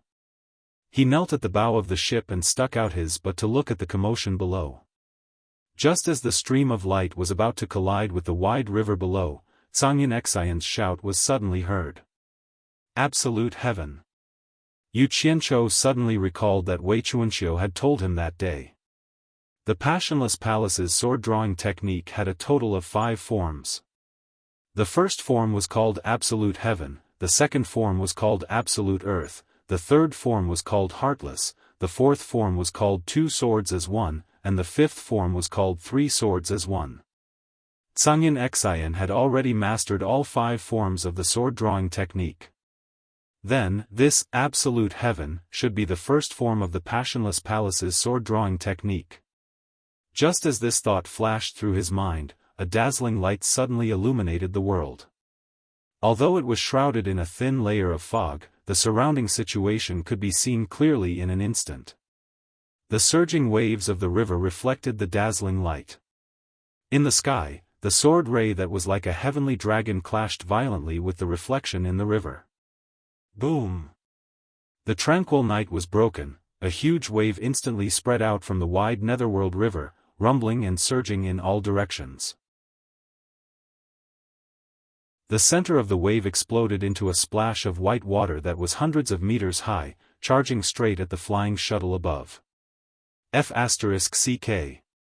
Yu Qianzhou let out a strange cry. He used the water art and slapped out with his palm. The violent wave of water immediately scattered in all directions, brushing past the flying shuttle and shooting even higher. Water was soft and could dissipate force. To be able to cause such a high wave, it was clear how powerful Zhangyan Xian's attack was. Then, Yu Qianzhou saw with his own eyes that the Netherworld River, which was nearly a kilometer wide, was almost cut off by Zhangyan Xian's sword. He could see the riverbed. Meanwhile, Zhangyan Xian's sword-drawing technique did not dissipate. It directly struck a huge mound of soil on the riverbed. Ah! A scream rang out. The Netherworld River, which had been cut off, was instantly submerged together with Zhangyan Xian. The dazzling light that was like a flash in the pan suddenly disappeared. There was a throbbing in the surrounding air. Yu Qianzhou looked around vigilantly. He saw that a large area of hazy gray fog was sizzling away and gathering in the Netherworld River below. It was as if there was a huge range hood installed in the Netherworld River. It seemed like the mirage mist array had been broken. Yu Qianzhou immediately clicked his tongue. He thought to himself that Zhangyan Xian was indeed an immortal emperor-level expert. He had solved the problem with a single attack. It was clean and efficient. He wondered if Zhangyan Xian had killed that demon. As he was pondering, he suddenly heard a soft, dong sound behind him. He turned around and saw a large hand quickly grabbing his neck. Yu Qianzhou was shocked. He slapped back with his hand almost without hesitation. A group of purple meteors burst out and smashed the hand that was grabbing him into pieces on the spot. Ah! The person screamed, but he reacted quickly. The moment his hand was crippled, he teleported hundreds of meters away before the group of flying swords could hit him. He turned around and ran. At that moment, a blue stream of light rushed out of the water with a boom. It shot out diagonally and cut off the person's escape route. It was Zhangyan Xian. A thick gray fog suddenly burst out from the figure's body to obscure the eyes and ears of others. In an instant, it wrapped around Grey Cloud Xian and shot out from the gray fog, rushing towards the Netherworld River below. As a bystander, Yu Qianzhou saw everything clearly. He immediately roared angrily, B****, you dare to sneak attack me? Don't run. The group of purple swords in the air chased after him. He didn't care about anything else. He threw down the flying shuttle and teleported to chase after him. It was more important to kill him first. He didn't know what kind of magical power that the thick gray fog had. It actually trapped Zhangyan Xian for a while. After Tsangyin Xian rushed out of the fog, he happened to see the flying shuttle in the air lose its momentum and fall. He waved his hand and kept the flying shuttle. His gaze suddenly looked down. Just as the person who was fleeing in panic entered the water, close to 100 purple flying swords shot into the water like cannons. Yu Qianzhou, who was in hot pursuit, shouted angrily, trying to run. As he gave chase, he fiercely sent out a palm strike. The surging netherworld river below instantly became sparkling and translucent. Tsangyin Xian's pupils shrank. He couldn't help but let out a cold breath. Although he had heard of the legend of Yu Qianzhou freezing the life and death mound in illusory immortal city, it wasn't as shocking as seeing it with his own eyes. A river that was close to 1,000 meters wide was instantly frozen. Great Immortal, please spare me. Great Immortal, please spare me. I know my mistake, I know my mistake. A sorrowful voice came from the glacier below. Yu Qianzhou landed on the ice. He looked down with a sinister gaze. He seemed to be considering whether or not to kill. Tsangyin Xian kept the sword in his hand and landed on the ice. He was speechless when he saw the crystal-clear situation below. The frozen person was surrounded by hundreds of purple flying swords. Some of the flying swords even stabbed into his body. If Yu Qianzhou hadn't stopped in time, that person would have been stabbed into a hedgehog. That person was actually depressed. He couldn't understand why the river suddenly froze. He was surrounded by hundreds of flying swords in just a short while. If it was an ordinary flying sword, he would not be afraid. However, he had already experienced these flying swords. Not only were they incomparably sharp, they seemed to be his natural nemesis. His cultivation was like nothing in front of them. Once he got close, he could feel a strong sense of suppression. Without a doubt, they could easily beat him into a cork. He had no way of blocking them. This person is a river clam that has cultivated successfully. His cultivation has reached the early stage of Underworld Venerable. It is equivalent to the early stage Great Immortal in the immortal world. Tsangyin Xian said indifferently.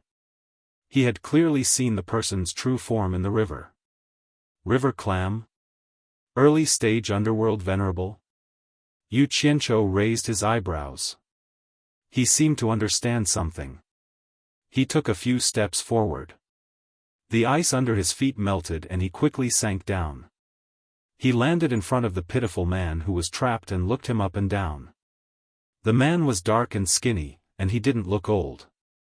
His eyes were filled with fear and his pupils were spinning around.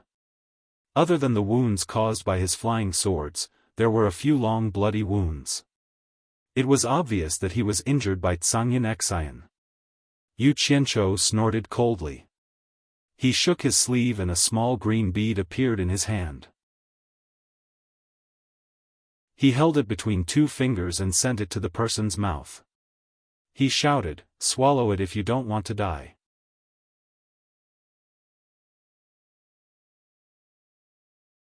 Chapter 997. It was already scary enough to be stabbed by so many flying swords. Now, he was forced to eat this strange thing. The person looked at the thing beside his mouth and said in fear, What is this?" He could already feel that this pearl had an aura similar to that of the flying swords that could suppress him. If he ate it, he would die. "You don't look like you want to eat it?" Yu Qianzhou asked sinisterly. Close to 100 purple flying swords suddenly moved closer by an inch. The person immediately cried out, "I'll eat it, I'll eat it." His mouth was wide open. Yu Qianzhou flicked his finger, and the green pearl directly burrowed into the person's throat. The person coughed and looked at him in fear. Yu Qianzhou smiled faintly and said, "That's right. Don't ever think about forcing him out, and don't ever think about escaping. Otherwise, you will end up very badly." That bead was not something else, it was condensed from green fire. When Yu Qianzhou heard that the person was so weak despite having an early-stage netherworld venerable cultivation, he knew that part of the reason was that he had already been injured by Grey Cloud Xian, but the most important reason was that his own fire arts could restrain the person. Yu Qianqiu recalled the time when he used fire arts to suppress Ghost General Meng Yan in the Demon Ghost region. The extreme yang flames were the bane of ghosts and spirits, and they were very useful in the netherworld. Thus, he had a sudden idea and condensed a green fire pearl for the person to swallow. If the person was forced out by force, or escaped the range of the green fire pearl, then the green fire pearl would immediately explode into a fierce green fire in the person's stomach.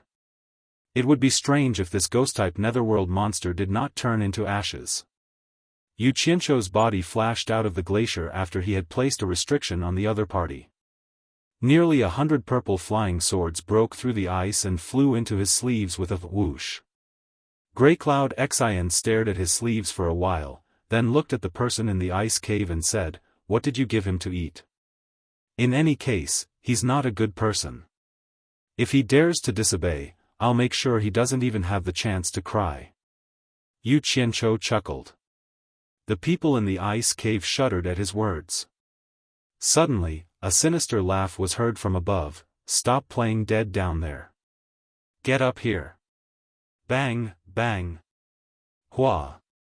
Rumble. Strange sounds came from both ends of the Netherworld River.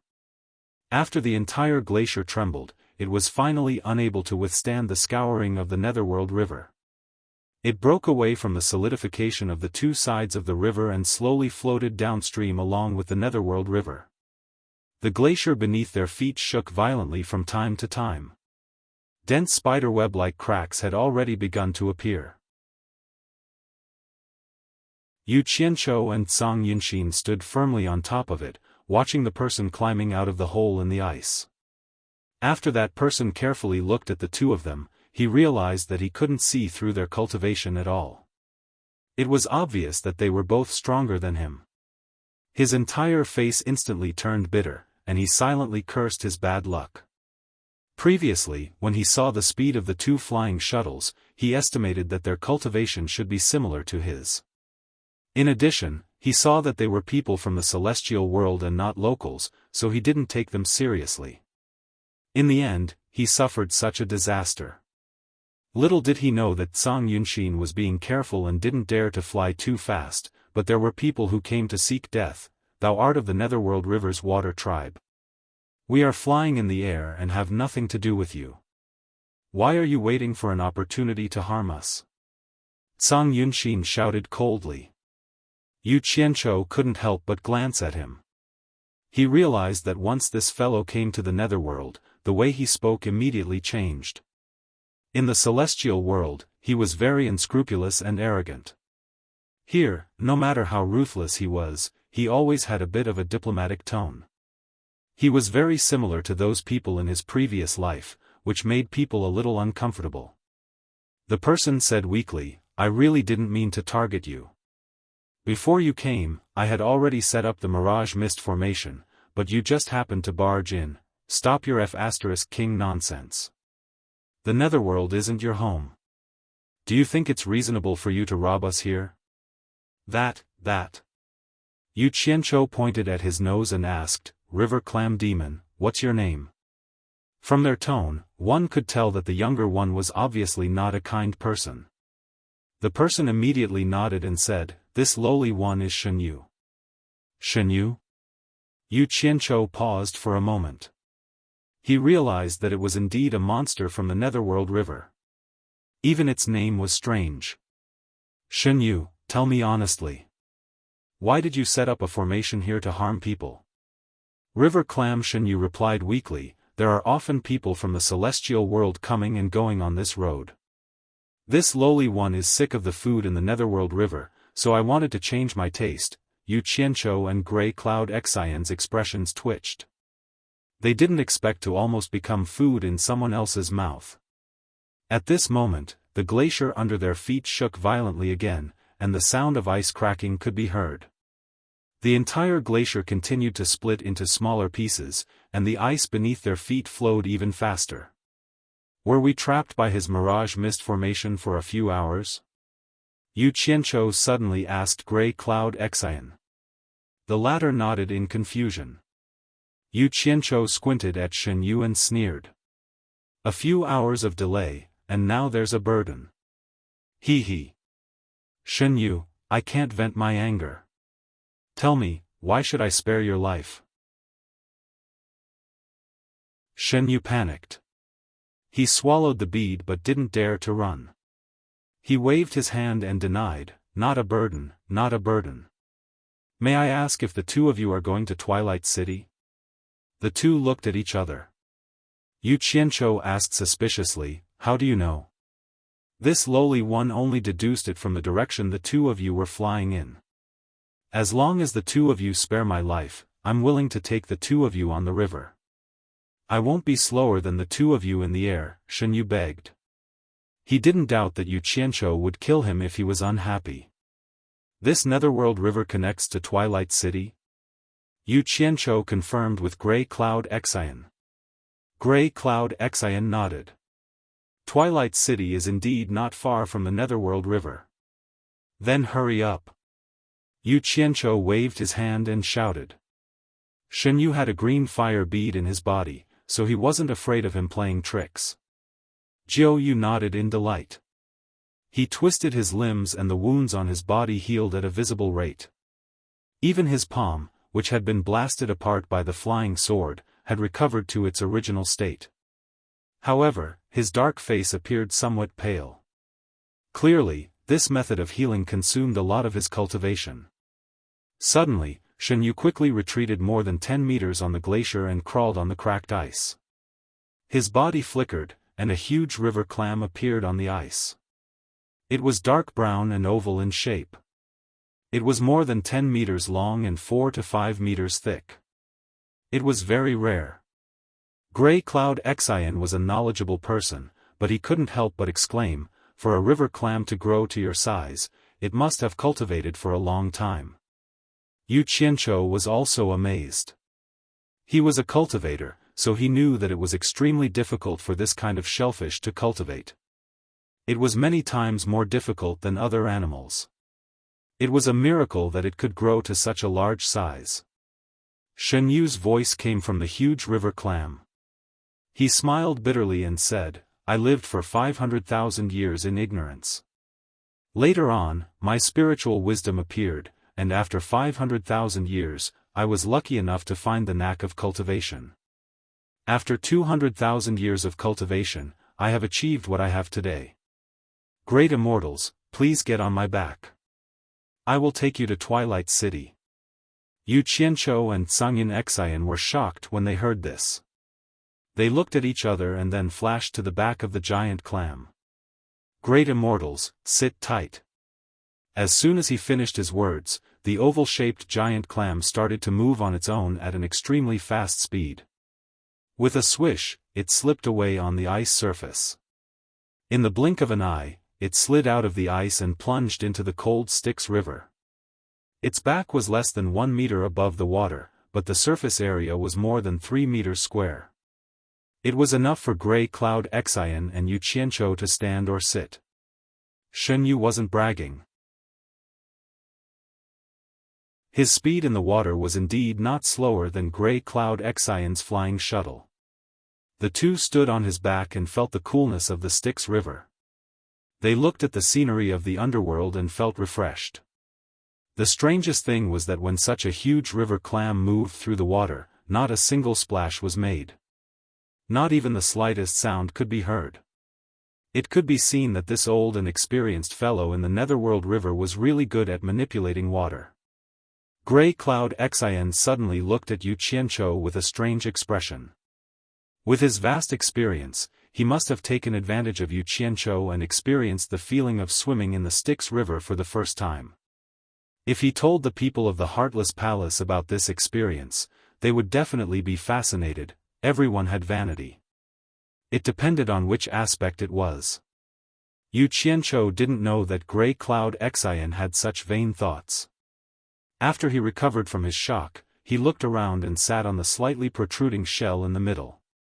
He patted the shell and said, Shen Yu, from what you said earlier, you've lived for at least 1.2 million years. I've lived for so many years in vain. I'm not as powerful as the two great immortals. Shen Yu was humble to show that he had lived for so many years. Legend has it that the Styx River flowed through the entire underworld since ancient times. There are even rumors that say without the Styx River, there would be no underworld. There are even more exaggerated sayings that say without the Styx River, there would be no living beings in the three realms. Although these are all exaggerations, I think only such an ancient river can have living beings like you who have lived for millions of years. Grey Cloud Xian sighed as he faced the cool breeze of the Styx River. Then, he looked at his feet and said, "You can live for 500,000 years before your intelligence is developed. I think you must be an ancient mutant, similar to the fierce beasts in our celestial world. Otherwise, normal living beings can't live for so many years before their cultivation is complete." He. Great immortal, you flatter me. It would be great if I was an ancient mutant. Shen Yu smiled bitterly and said, "Ancient mutants that can live as long as me can more or less have a place in the Styx River with their talents and abilities. They won't wander around the Styx River like me."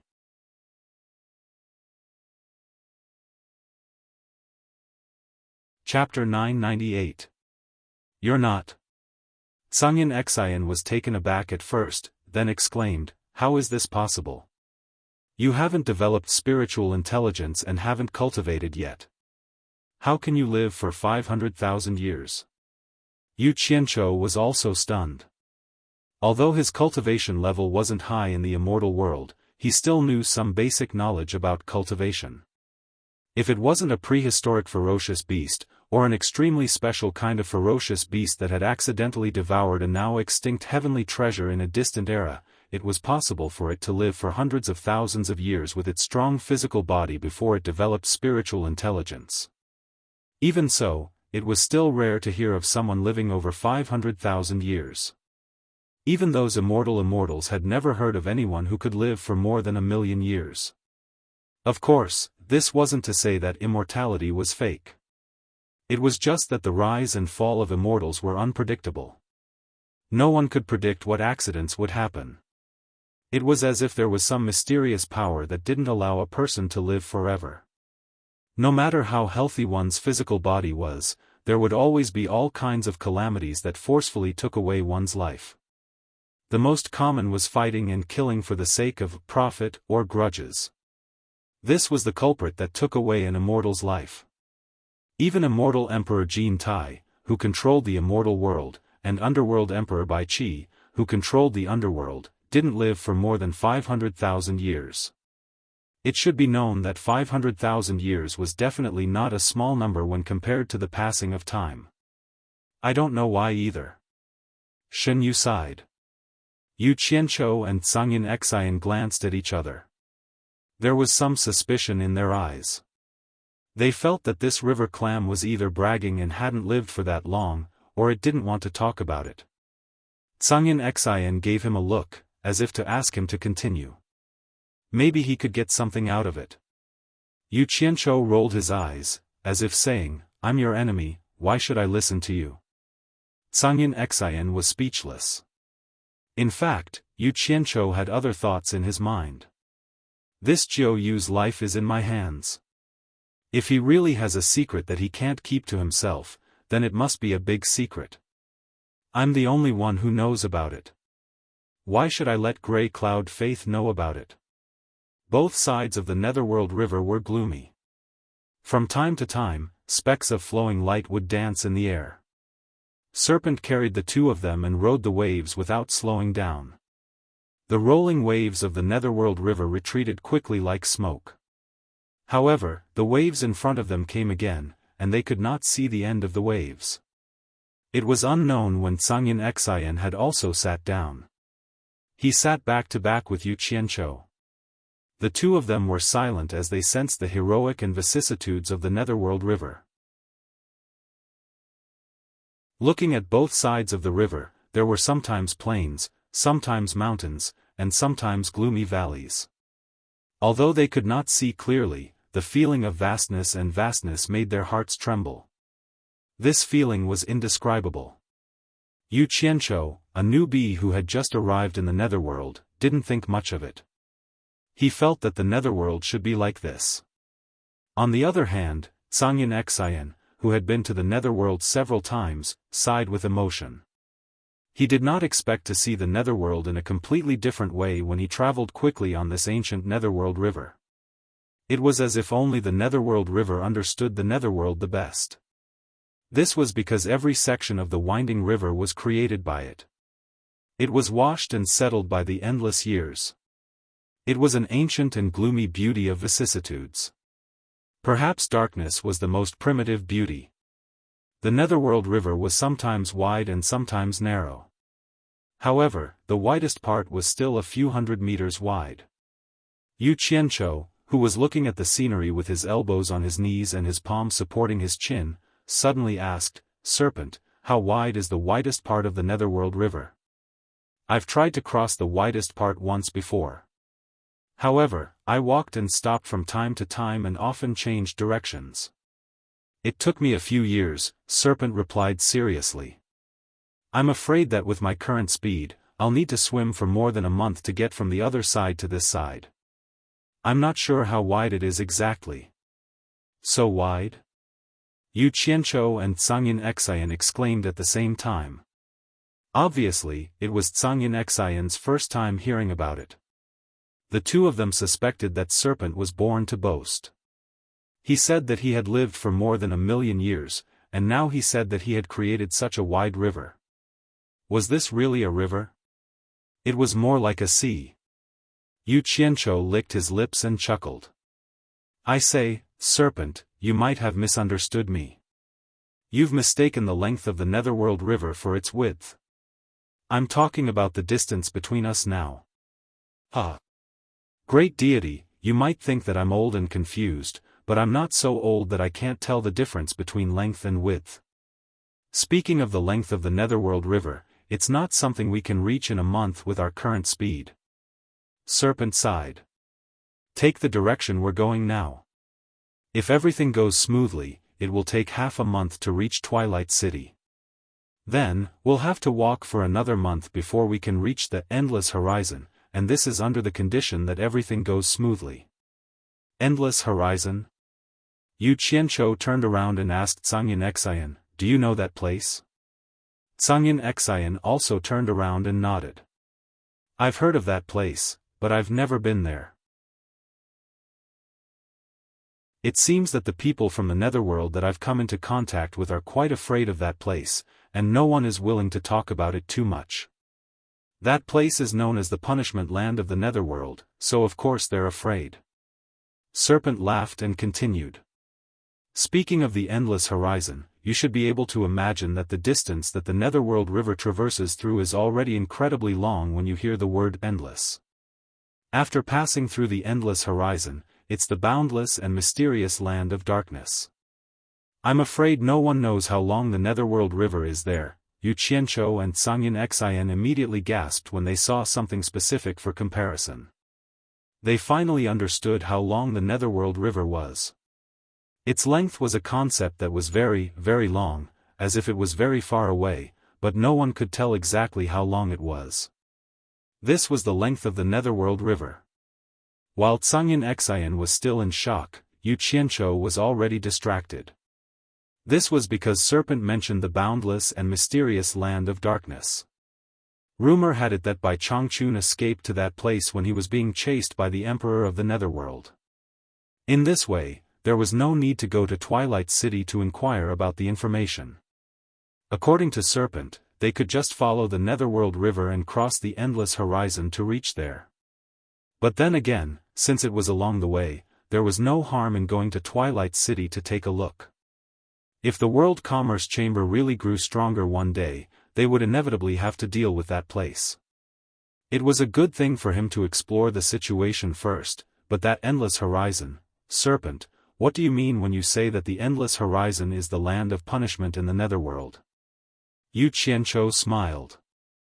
Also, you said that they are naturally afraid, but from what you said, you don't seem to be afraid at all. Serpent explained with a smile, the netherworld is not as stable as the immortal world. You must have heard of the degree of chaos here. Many restless people who offend the Netherworld Royal Palace will be captured and sent to the Endless Horizon for punishment. Their dantian will be sealed so that they can't self-destruct or use their cultivation. They will be forced to do all kinds of hard labor day and night until they die of exhaustion. This kind of punishment is quite cruel to criminals. Many criminals can't stand this endless torture and commit suicide. However, this is the Netherworld. Even if you commit suicide, there are ways to imprison your primordial spirit and soul, reforge your body, and let you be reborn with your memory. You will continue to suffer until you die of exhaustion. This is called living a life worse than death. Begging for life, begging for death. The Endless Horizon also has another meaning, which is endless torture. Hearing this, Yu Qianqiu and Greycloud Xian were silent. They didn't think that the so-called Endless Horizon was such a den of demons. They had never heard of such a way of punishment. The two of them could imagine the misery and suffering that the prisoners who were imprisoned there had to go through. Just imagine, even the right to die was taken away. Such a cruel punishment made the two of them shudder and their scalps go numb just thinking about it. As for why I'm not afraid of the Endless Horizon, it's because the Netherworld Royal Palace has no right to punish us.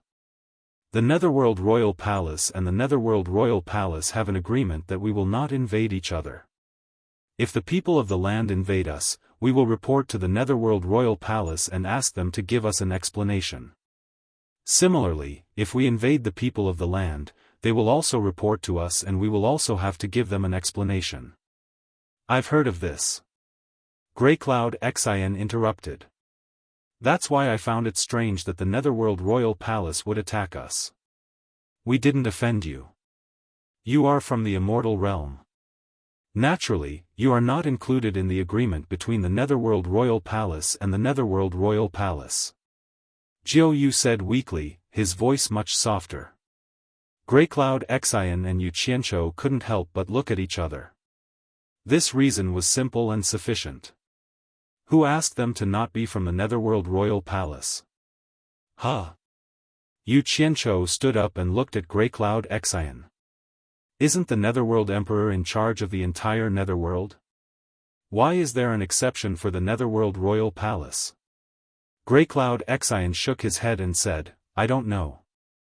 In any case, I heard that if the people of the Netherworld Royal Palace touch the Netherworld Royal Palace for no reason, they will be severely punished. Even most of the people of the Netherworld Royal Palace don't know why. But, as he said this, he lifted his heel and knocked on the shell. Since you have lived for so many years, you must have more experience than the people of the Netherworld Royal Palace. Moreover, you are one of the Netherworld Royal Palace's people. I'm sure you can answer our questions. Hee hee. Jiu Yu laughed proudly. This reason shouldn't be hard to guess. Since it is not under the Netherworld Emperor's control, it is naturally because he can't control it. Hearing this, the two looked at each other again. This reason was indeed simple, but it was also reasonable. It was just that people had thought too much about it and had confused themselves. But once they faced the truth, they realized that it was not a trivial matter. Yu Qianqiu said suspiciously, could it be that there is an expert in the Netherworld Royal Palace that even the Netherworld Emperor fears? You're tuning into the Xiaofan's Wuxia Tales YouTube channel. Don't forget to subscribe and join us on this journey to catch the most captivating stories.